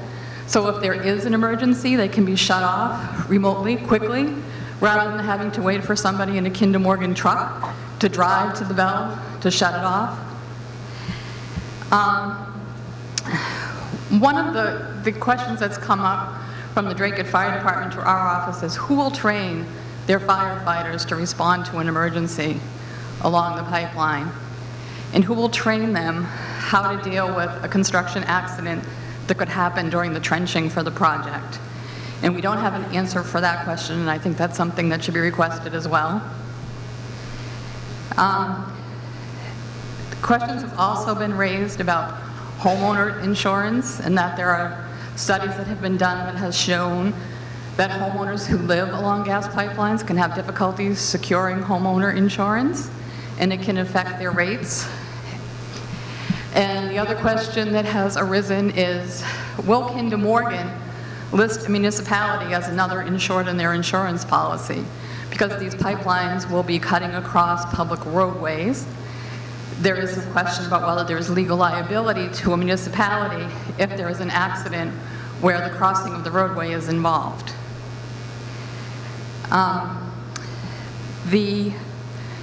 The other issue that has been raised is what happens in the areas where the pipeline will be paralleling the electric utility right-of-ways if there is an emergency. Concerns have been raised that now, if there is an explosion, not only do you lose your natural gas infrastructure, but you potentially lose your electric infrastructure as well. Are there safeguards that would be taken to prevent that? The other issue relates to the Article 97 lands, and that the research that we have done has shown that there is not another instance where an article of a state constitution has been tested in court when it comes to this type of project or FERC permitting process. So I don't think this is probably something that Kinder Morgan will address in their environmental reports, but certainly something that we would like the Siting Board and the Attorney General to address as to whether or not the state is at risk of losing a court challenge if Kinder Morgan receives their permit from FERC for this project. We will be submitting some more extensive comments from our office by the end of the comment period, but these are the things that haven't been covered by other speakers this evening. Thank you. Thank you.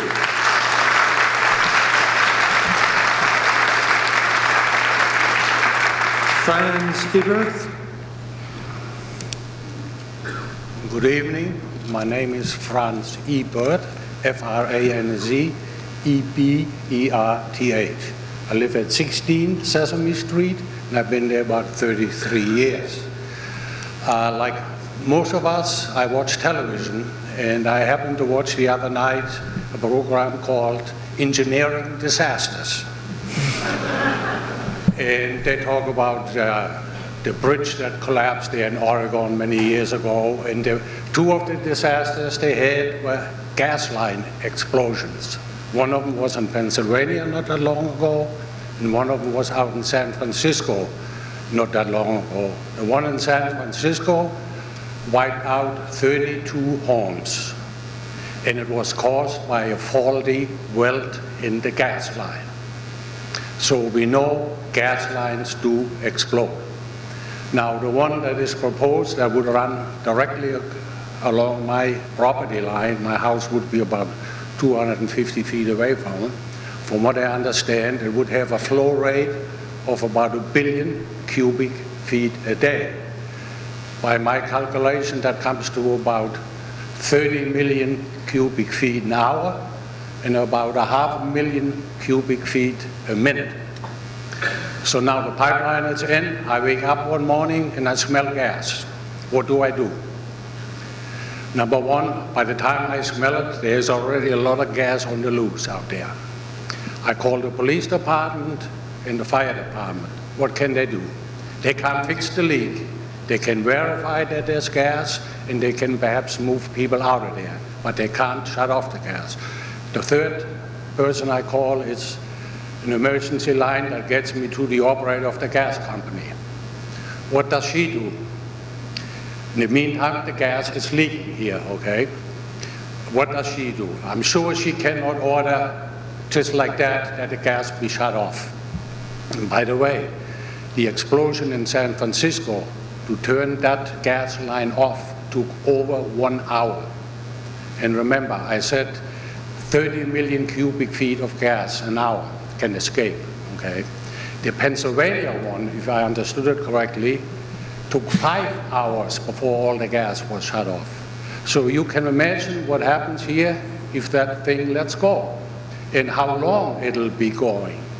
So if the gas line goes in, I would surely hope that somebody has a real tight protocol in controlling this. Those valves is not like your shut off in your faucet in the sink.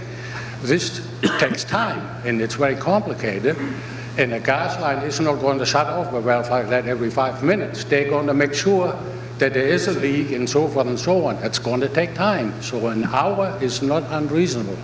And think what that can do in 1 hour's time, okay? And by the way, where I live there is a quarry practically next door, and they do blasting. And when they do blasting, there's ground motion there. I've been in my house when they've blasted. I can hear it practically every time. It's a very low rumbling noise and not a big deal. But every so often, my windows and my garage doors are rattled. So that means there's ground motion. And ground motion and a 30-inch gas line with 1400 PSI is not a good mixture.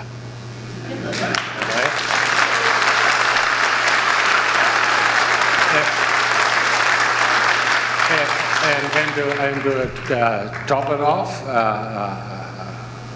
I don't know, what else to say, but I think it is audacious on their part to think that they can put such a potentially catastrophic instrument in the ground right next to my home. That's unconscionable, I think. That's all I have to say. Thank you.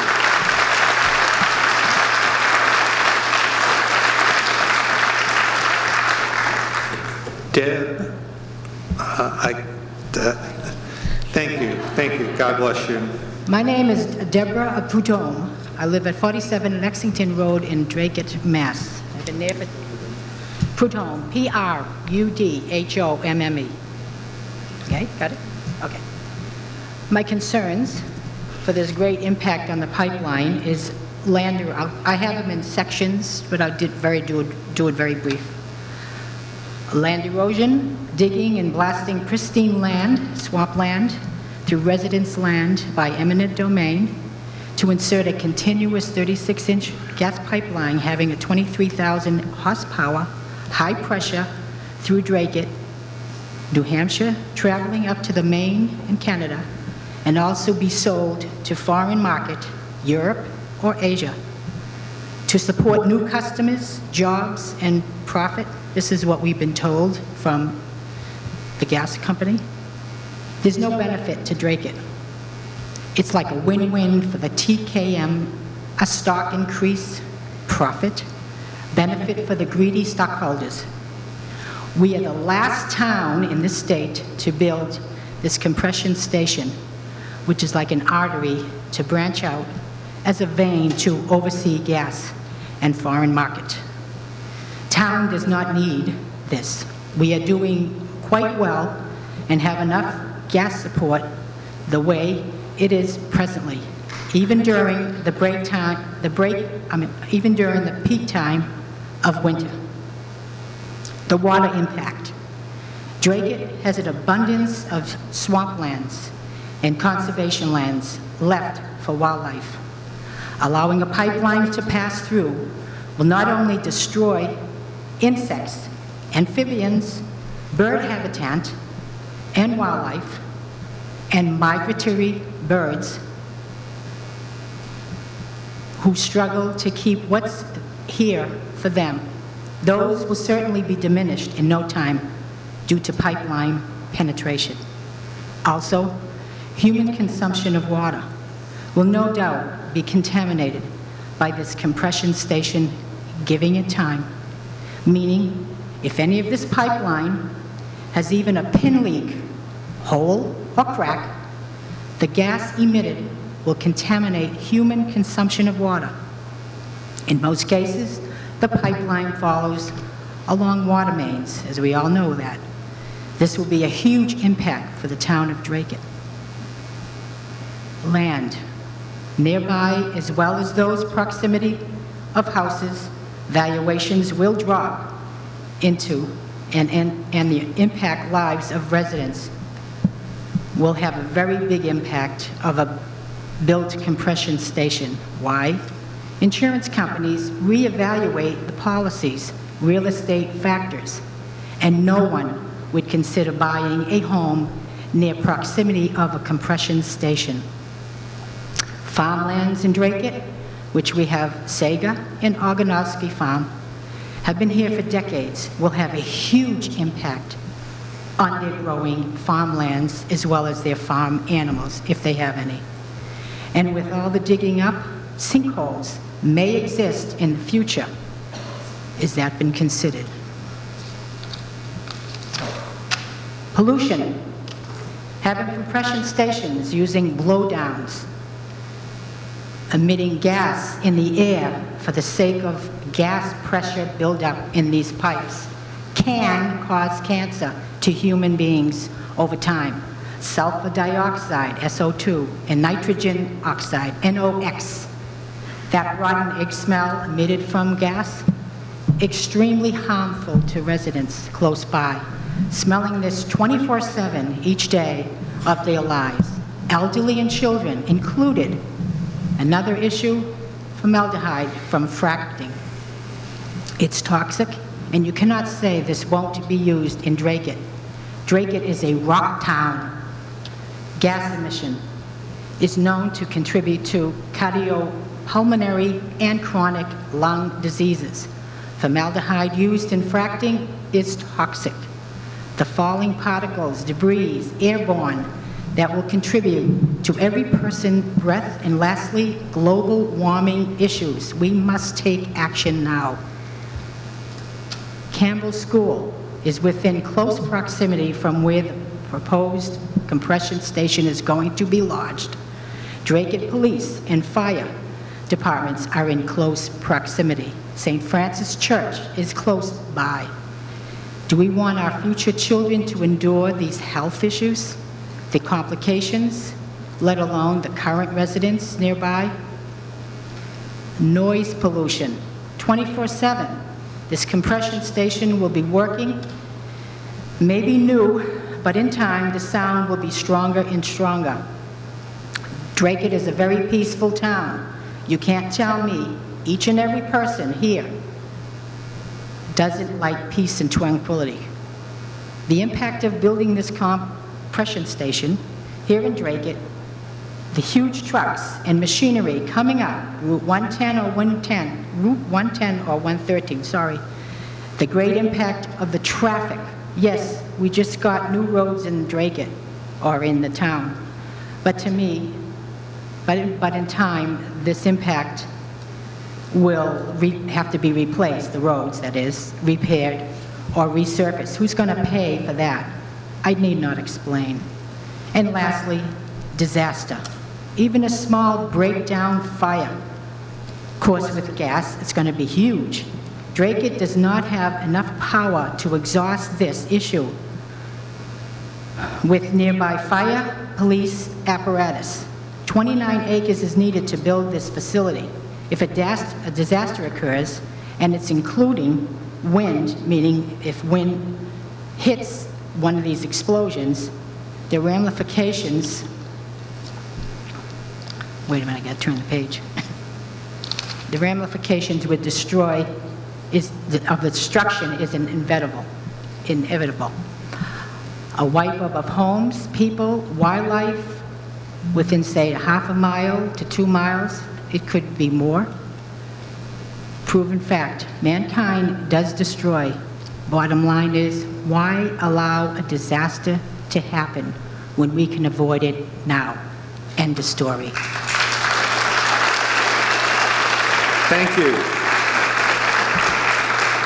The next person who signed up is number 18, Jeff Hull. And while Mr. Hull is coming up here, I'd ask number 19 and 20, Fred Snell and Mary Tomlin, to please come down into the front row here. Go ahead, Mr. Hull. Thank you. Good evening. My name is Jeff Hull. I'm the town manager with the town of Wilmington. And I would like to focus on 3 particular points. First, as has been previously mentioned, the timing on the comment period. I would request on behalf of the town that the Energy Facilities Siting Board advocate that the FERC comment period be extended beyond the August 31, 2015 deadline to allow the town adequate time to review the potential impacts on the pipeline. In our case, the Board of Selectmen were first presented with this proposal back in July of 2014, July 10th. During that time, the proposal included a route that was particularly impactful or potentially impactful of 2 of our remaining public water supply ground wells. In April of 2015, with a meeting with representatives from Kinder Morgan, they indicated that they were considering changing the course of the pipeline and running it along the utility corridor. That determination, or that verbal representation, was only confirmed in writing on the 24th of July, and certainly we've not had an opportunity to fully review the impacts of this changed route. Second, I'd like to address the issue of the proximity of this modified route to an active quarry. One of the concerns of the town is this proximity to an active quarry, which is the Benevento quarry. Kinder Morgan has indicated that a portion of the pipeline would be designed to coexist with the expected operations of the Benevento site. The town had requested at this meeting on April 21st, 2015, that Kinder Morgan provide case studies related to Kinder Morgan's experience with routing a gas pipeline through conditions similar to the Benevento parcel. Since that request, the town has received only general information of 2 locations of gas pipelines located near active quarries. The lack of detailed information such as blasting frequencies, geological attributes, and seismic readings of these 2 case study areas from Kinder Morgan has made it extremely difficult for the town to draw any meaningful comparison to the current proposal. Wilmington is particularly sensitive to environmental threats in light of the fact that the town was forced in 2002 to shut down 5 of the town's 9 drinking water supply wells. This represented a loss of 60% of the town's public water supply due to groundwater contamination from the Olin Corporation's Superfund site. There is a significant concern about the long-term impact to a high-pressure gas line being located within 235 feet of an active quarry. The impacts may not be immediate, but may manifest themselves over the next 25, 50, or perhaps 100 years. Risks to the remaining public water supply of the town of Wilmington from this proposed project are simply unacceptable. The final point I would offer is the resource areas. Construction along the revised gas pipeline route will directly impact resource areas such as wetlands, buffer zones, and our Zone 2 groundwater protection district. These resource areas are very sensitive areas that are vital in protecting our public water supply, as well as groundwater quality, wildlife habitat, and the natural integrity of the local water bodies. A 90-foot workspace corridor will certainly have a negative impact on these protected areas. Other concerns are over the construction impacts such as noise, air quality for residents in the general area. Thank you for your consideration. Thank you, sir. Fred Snell. Thank you. I'm Fred Snell, S-N-E-L-L, from Andover, Massachusetts. And I really don't have a whole lot to add to what a lot of folks have already spoken to tonight, but there's two areas that I would like to cover that I don't think have been talked about. A lot of talk in the media goes about natural gas being the bridge fuel to the future. And in fact, we're in the process of replacing a lot of coal-fired power plants with natural gas. Clearly, if you analyze just what happens at the power plant, the numbers are very convincingly in favor of natural gas. What I guess I would like to propose that the siting board ask FERC is we should be looking at the entire cycle from the well to the power plant and beyond, because studies at Cornell University have indicated that methane gas is something like 30 times more potent a greenhouse gas than carbon dioxide. There's a lot of leakage that takes place during the well drilling and processing that goes on, and those numbers should be somehow accounted for in the overall global warming situation. Okay. The other thing is, if you look on the website for the U.S. Department of Energy, they have some bar graphs and charts, and they expect that the frack gas in the United States is going to peak in something like 2022, which is only about 4 years after this pipeline is supposed to be done. And then it's going to tail off. And so what is that going to do for pricing, for availability? That's another question that does need to be posed. So I'm really opposed to this pipeline, would like to have some of these questions answered. Thank you for hearing. Thank you. Thank you, sir. The next speaker is Mary Tomman, and after that, we're going to take a short break. My name is Mary Thoman. T as in train, H-O-M-A-N-N. Thank you all for coming to Dracut this evening and listening to us. My husband and I have lived in Dracut since 1996.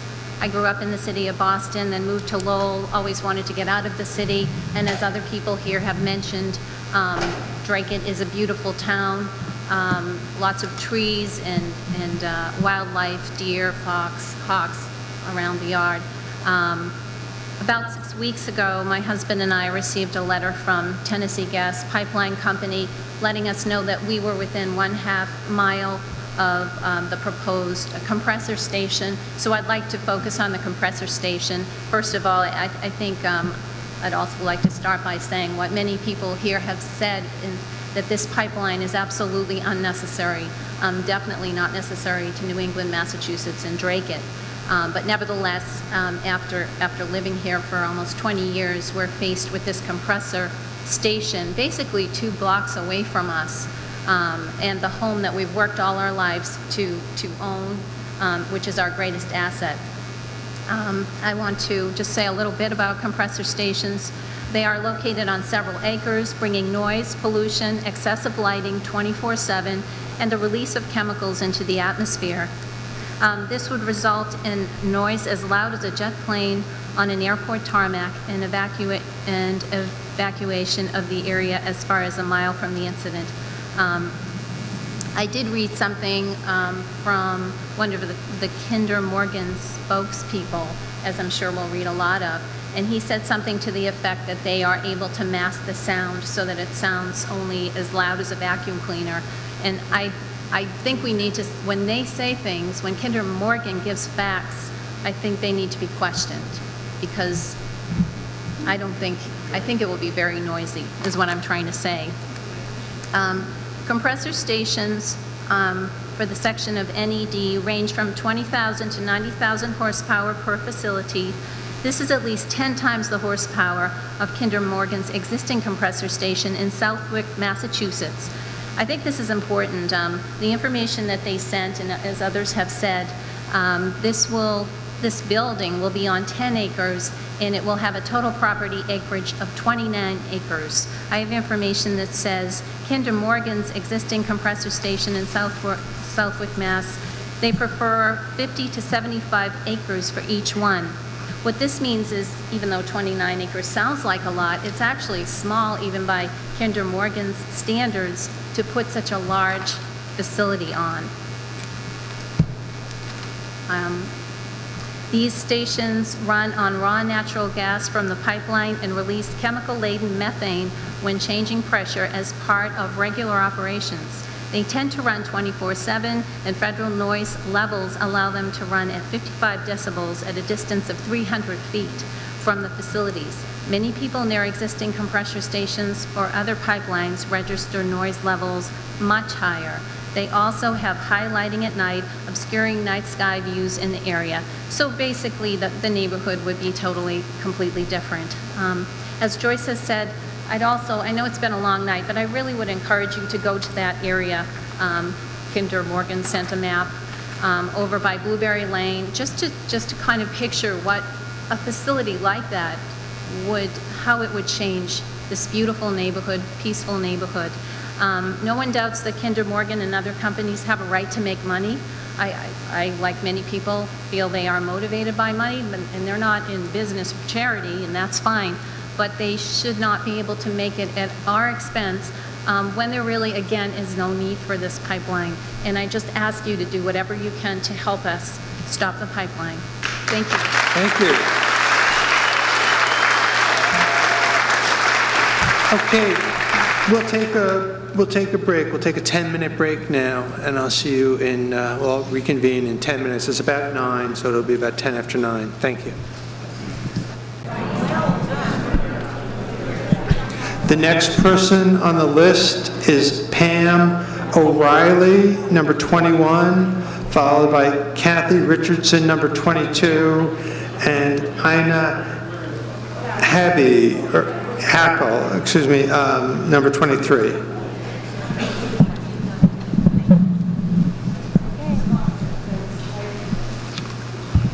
Kathy Richardson already went. Number 22 is all set. Okay. My name is Pam O'Reilly, O'Reilly, and I live at 50 Regency Drive in Dracut. I stand before you, my neighbors and friends of Massachusetts, to tell you that I oppose the NED pipeline. My family has lived in Massachusetts from the Berkshires all the way across to Eastern Mass.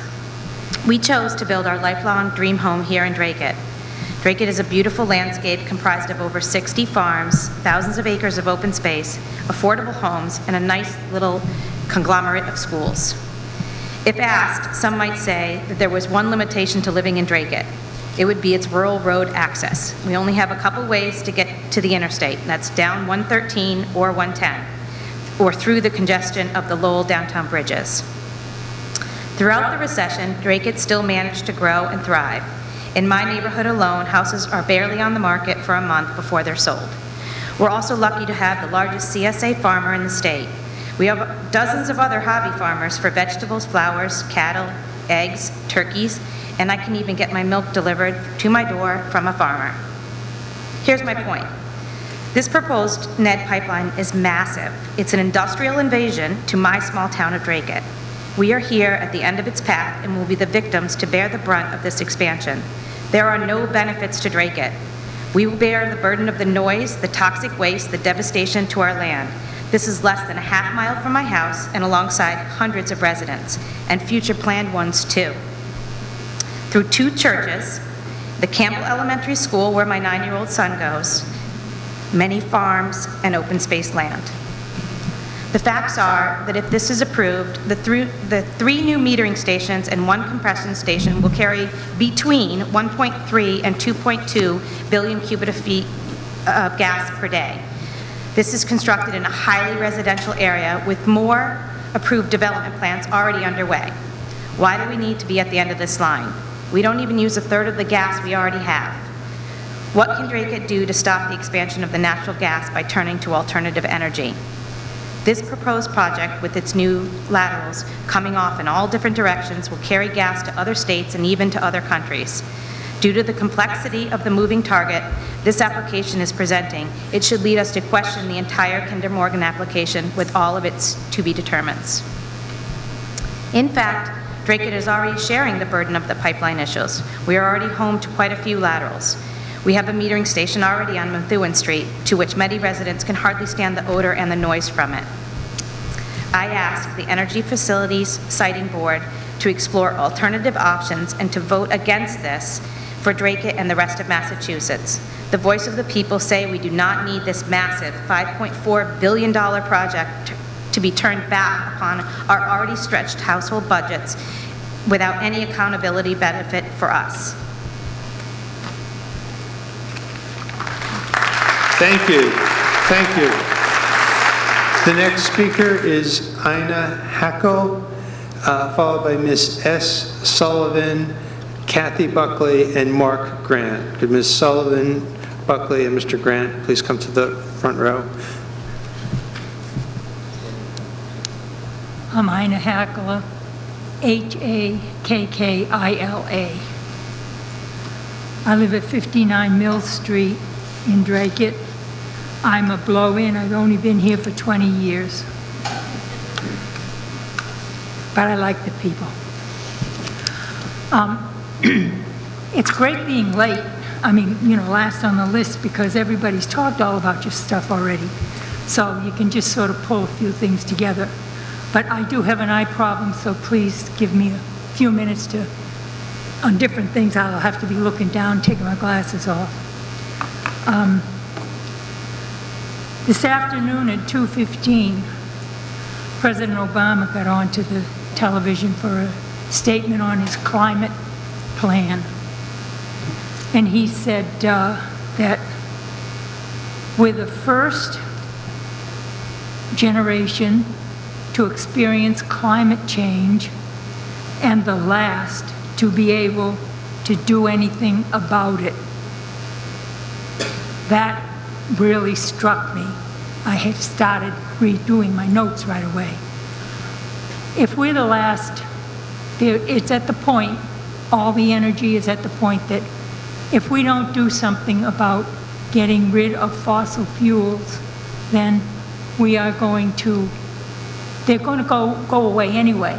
Probably 50 years at the rate we're going. There'll be no more natural gas around. They'll say, oh yeah, we can find new stuff. So, fine. In the meantime, all of that burning, the carbon dioxide goes into the air, creates the climate change. The climate change creates extremes of weather. So now we have all the fires in California and in the central part, western part of the United States. And we have, in the east, we're getting not so hot weather, but we're getting rain. So it's changing the climate. And I would recommend two things for people to see if they want to learn more about climate change and the details. The first one is PBS, the Public Broadcasting System, on channels 2 and 16 in Dracut, has a Nova series.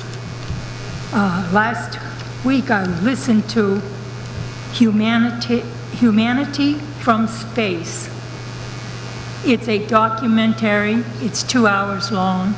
There's about a 3-minute break in between the time there. Talks about the blue planet, the Earth.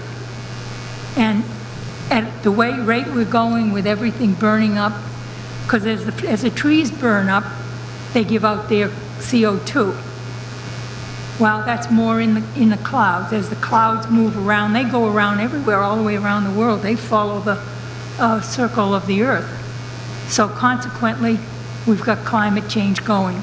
But if you watch this program, if it comes on again, I don't know when it'll be on, I recommend it highly. It is an eye-opener and a heart-opener because it gives all the background and the facts. And I'm getting sick and tired of listening to people give information that don't have facts in it, ads that don't have who put them in there, people that say that not climate change, but this gas pipeline is needed because we don't have gas adequate here. One summer, we had a bunch of days, we had what do you call those heat things where they... Heat wave, thank you. We had a heat wave, and we had brownouts. We were told we were going to have brownouts, but they used the gas that was stored in the tanks along the road into Boston from the south, and we got through that. We didn't have any brownouts. That was the last one. The one before that, we had brownouts, but that was a few years ago, many years ago. So we really don't need it. And they're fixing pipelines, and they're putting in a set of pipelines, as people have said here, that they are going to be updating the existing pipelines, which is fine. And I don't think we need it. And I'd like to ask that this board vote a no, what do you call it? No, excuse me? No action on this.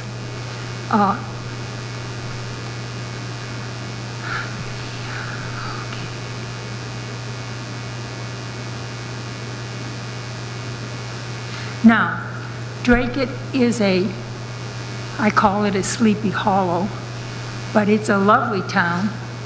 I came to look at a condo that was advertised in the paper when I was planning on moving. And I came into Mammoth Road, and I looked down there, and I saw on my right-hand side, the road parted. On my right-hand side was this beautiful land going down to the river. That was the Richardson Ranch, or estate, whatever it is, Richardson property. There, we got it. And on the left-hand side, there was more property that was there with just a few houses along it. As I came down in, the more I saw of Dracut, the more I loved it. But when I got into the apartment and saw it, I said, I like the way we get into Dracut. I'm going to stay here. So I'm here, and I'm here to stay. But boy, when this pipeline started to say it was coming through, it was going to go right down through that property. And we had a meeting that the NIMCOG put on, and there was a lawyer there. I talked to her afterwards, and she said that the backup plan for this current plan, that whatever it is going to be the one that comes through Dracut and down that property. And that, I just can't say how much I say that's a no-no. used to talking to kids in school. Everyone in Dracut that pays taxes, and those that rent, that their owner pays taxes, pays 2% of their tax bill, above their tax bill. They add 2% to their tax bill for purposes of preservation for the town of Dracut. So it's a Community Preservation Act. And we can't claim being the first town to vote it in, because we voted it in before we could support it and before the deadline started, before the time when you could put your request in. So we had to wait for the next town meeting and vote again so that we could get ourselves on the list.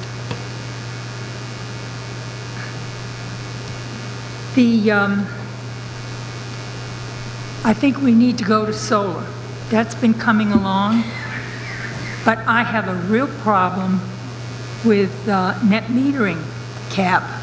Massachusetts has a net metering cap, and they're getting to the top of it now, so that there's a division of, I don't know what it is, big business and then local people, how homeowners, that right now they can't, you can't build anything big or do anything in a certain area. I don't know what the areas are, but there should be no cap. There should be no cap on metering. The net zero people, no, net zero, that's my, yeah, you know what. The electric company should not, whoever bills us there, should not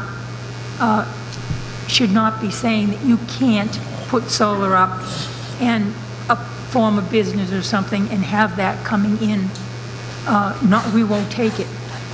Because what are you going to do? Now, that means that the batteries are coming. Tesla has a new battery in its car.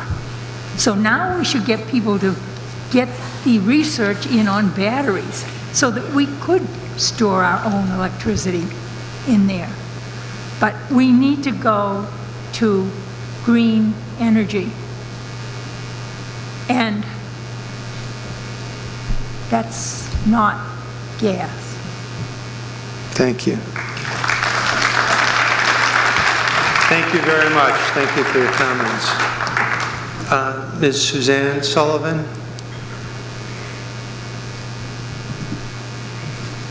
Good evening. Thank you for allowing us to speak tonight. That's Suzanne, S-U-Z-A-N-N-E, Sullivan, S-U-L-L-I-V-A-N. I live on 60 Lawrence Street in Wilmington. I'll try to ad-lib a little bit because there's so many things that I was going to say everybody else has already said too, right? So, but just to give you a little bit of a background of who I am, I grew up in the city of Lynn. I grew up a really poor kid. I had a single mother and 2 older brothers. We didn't have a very pretty yard like a lot of the people that have spoke tonight. We don't have waterfront property. We didn't have a lot of vacations. We had almost no vacations. So in order for us to have any kind of quality of life, we used to have to travel outside of the city. And we used to go to the Ipswich River and enjoy the river and the forests and the farmlands in Essex County and the land that the Ipswich River supports. We even had a garden in Danvers State Hospital, a community garden. The Ipswich River helped mold who I am today. This is the purpose of Article 97. It's the people's land.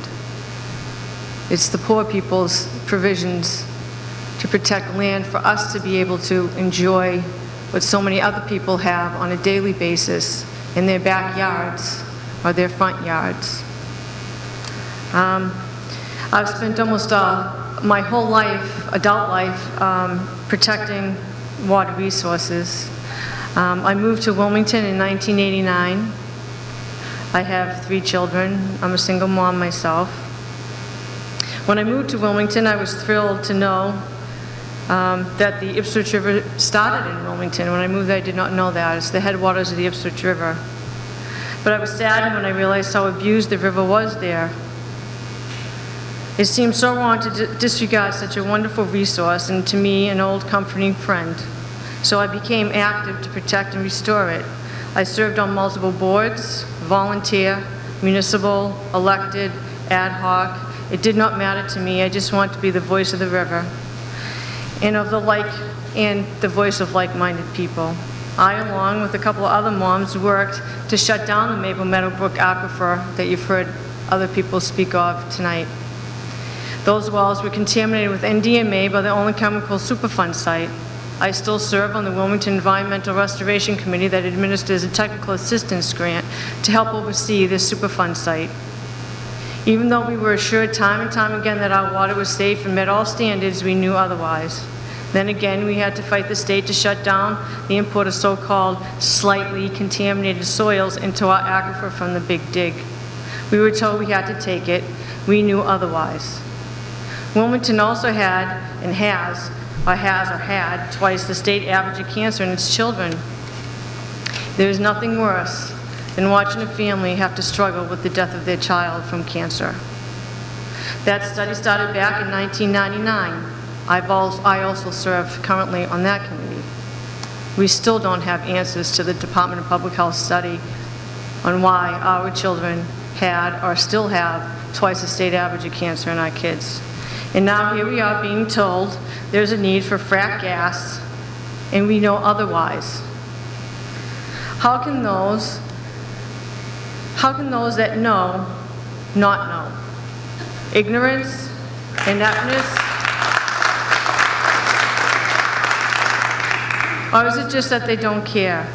I don't know what it is.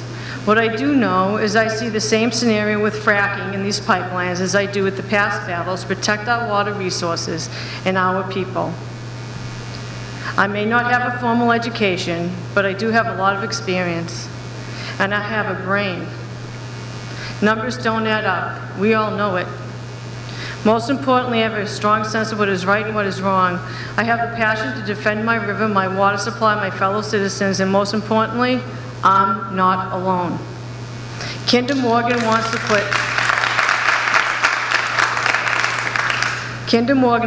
their pipelines of poison through our largest, last remaining productive aquifer and through an active quarry, probably one of the largest in the state. They want to destroy approximately 2 miles of the banks of the Ipswich River and cross it many times. My river, our river. Sorry. The Ipswich River is one of the most stressed basins in the Commonwealth and provides drinking water to over 350,000 people. The state of Massachusetts has poured a considerable amount of resources into the restoration of the Ipswich River over the years. We work to restore and protect. They're working to destroy anything and everything in their path. From cradle to grave, there is nothing at all good about fracking. They are contaminating water supplies across the nation, making children sick from their air emissions, from production to compressor stations. Fracking will go down in history as the biggest environmental crime committed against the American people. I don't want to be an accessory to that crime. We are telling you today we don't want it. These proposed pipelines are not about need, they're about greed. They know, we all know, there is an energy revolution taking place. People want clean energy. Kinder Morgan wants to preserve their piece of the market at all costs and at our expense. How about using the existing infrastructure and trade the poisonous pipelines for solar panels? How about a goal of putting solar panels on every single utility pole where the pipeline is being proposed? The infrastructure is already there. There are alternatives. Wilmington's water supply and our beloved Ipswich River, its headwaters, and the associated open space is the people's right to clean environment are protected under Article 97 of the Constitution of the Commonwealth. If there is ever a reason or a time to have Article 97, this is it. I fully expect those like Governor Baker, who took an oath to preserve, defend, and uphold the Constitution, will do just that.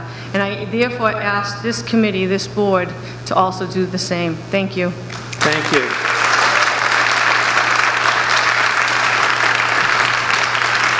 Ms. Kathy Kathy Buckley, followed by Mark Grant, John Kiley.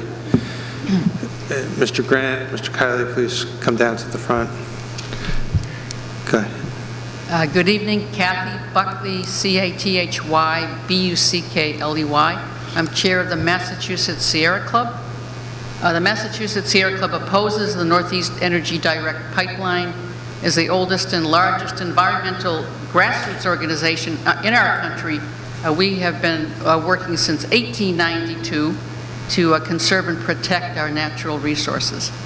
Why do we oppose the Ned pipeline? I'll mention 7 reasons. 1, safety. High-pressure pipelines are not recommended for populated areas by the pipeline industry itself. 2, construction costs. The ratepayers, residential, business, municipal, will be forced to pay for this pipeline. The financial risk will be ours, not the private companies that still garner the profits. 3, conservation land. Proposed pipeline could destroy millions of dollars our citizens have invested for land preservation. FERC must not destroy this important heritage of our Commonwealth. Demand. 4, clean renewable energy sources, increased energy efficiency and conservation, and demand management are being ignored or minimized. The capacity of this line is much greater than required even under a high natural gas demand scenario. Our pipelines are almost half empty most of the time. During high demand winter periods, we can rely on liquefied natural gas, LNG supplements, as we did last winter, until we complete our clean energy revolution. And LNG prices are down significantly. 5, energy prices. Which leads to the obvious question, why so much more capacity than we need? Foreign markets will pay much more for this gas than we do. Massachusetts would be on the hook for a dangerous project that will push up our energy costs as we compete in a global market. The prospect of lower prices is a myth promoted by the gas industry, unfortunately being bought by some of our leaders. Massachusetts economy. 6, Massachusetts does not have fossil fuel resources. We spend $22 billion a year on energy. Of that $22 billion, $18 billion leaves the state. For a strong Massachusetts economy, we need to rely on energy we find here in the Commonwealth: solar, wind, geothermal, etc. We are overly dependent on natural gas, 65% of our energy. FERC must take our unique regional assets into account. And finally, 7, climate. All the above wanes in comparison to this, the most alarming of all. As Mother Nature sends warning after warning that we are playing with fire, we continue our merry fossil fuel building ways. The pipeline will carry frack gas, methane. Leaked methane is a very powerful greenhouse gas, 86 times worse than carbon dioxide over a 20-year time frame. The pipeline will plant us deeper into the fossil fuel age when we need to be sprinting towards a clean, renewable energy future. The fossil fuel companies know that their days are limited. They want to sell as much of their stuff as they can before the curtain falls. It's our job to stop them. On behalf of our 40,000 members and supporters in Massachusetts, and all those threatened by our complacent disregard of reality, please stand for sanity. Let Massachusetts again be the spark that ignites a revolution, the clean, renewable energy revolution. Thank you. Thank you.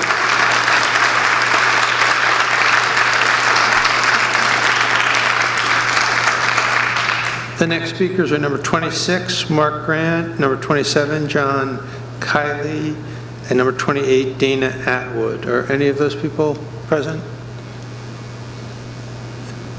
Please come down, sir. You're 28, Mr. Atwood? Okay, after Mr. Atwood speaks, the next 2 speakers are Dan Mooney and Joe Herertz. That's what it looks like, anyway. Go ahead, Mr. Atwood. Thank you for coming. So my name is Dana Atwood. I'm at 86 Pelzar Road in Dracut. Thank you for staying on this late evening to hear everybody speak. I'm a 17-year resident of Dracut. My wife and I have rebuilt and added on to our house with our own two hands, nights and weekends, to make it into a nice home to raise a family. We have a 2-year-old, and as of last week, we have 2 newborns.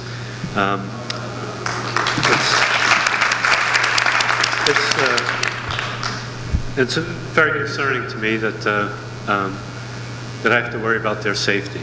And I'm not the only one. Before the Stop the Pipeline signs started going up in the neighborhood, there were other young families moving in with young children and continuing to have children. The proposed path of the Linfield lateral, as it currently stands, is literally within 15 feet of my house. It goes through my patio right behind my house. A Kinder Morgan representative at one of the open houses said to my face, not to worry.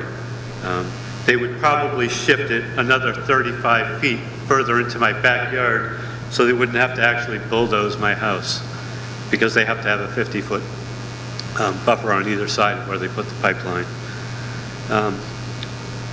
Another point here, I use well water. Many of my neighbors use well water. We have our well water tested on a regular basis and to make sure that it's safe for our family. And it's really delicious water. It tastes like spring water. I can't imagine we would want to drink it if they were to put a pipeline through our backyard. My home, as many people have talked about the concerns of the environment, my home borders dozens of acres of unspoiled land and wetlands with endangered species, turtles and whatnot, that would, of course, be impacted. I know for the Linfield lateral, there are clear alternative paths that don't go through a residential neighborhood. Along Sesame Street, just affecting so many houses, and not to mention the fact that it's just plain not needed, right? So just running this thing through a densely populated neighborhood, if there was an explosion, dozens of families with small children, they're just instantly gone. That's just not right. I can't understand how anybody can consider letting a Kinder Morgan corporation just destroy the homes, the property values, and everything that so many people work so hard for.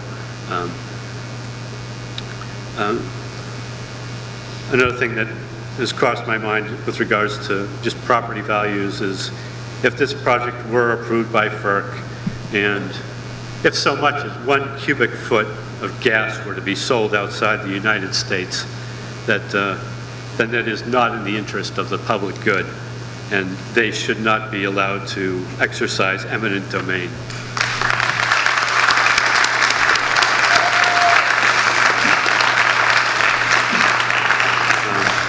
Just final comments here.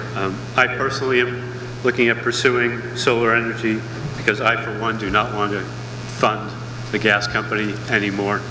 I'm done. And I ask you to urge the state and urge FERC to use common sense, because this project does not make sense. Thank you. Thank you, sir. Thank you.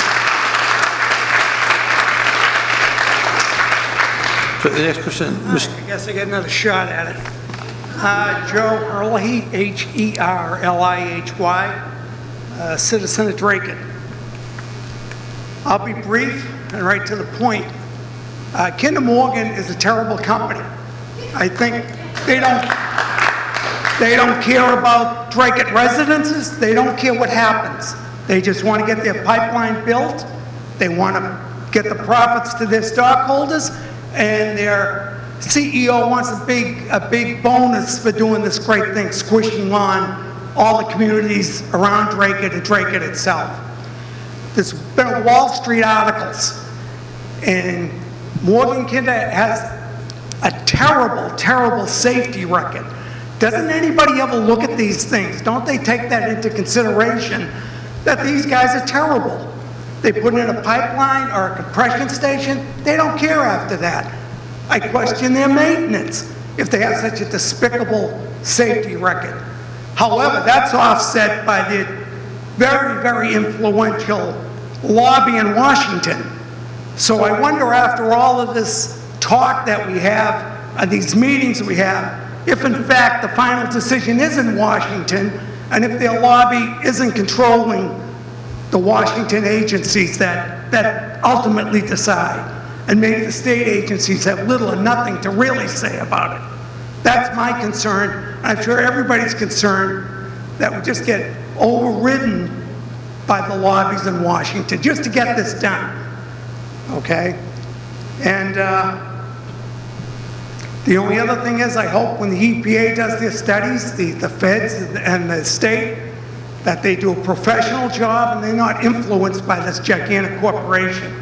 I hate to say it, history is there that corporations do influence a lot of things going on in this country. All the citizens of Dracut, they don't want it. 95% of the people here don't want it. But does that mean our voices are going to be thrown to the wind? Probably.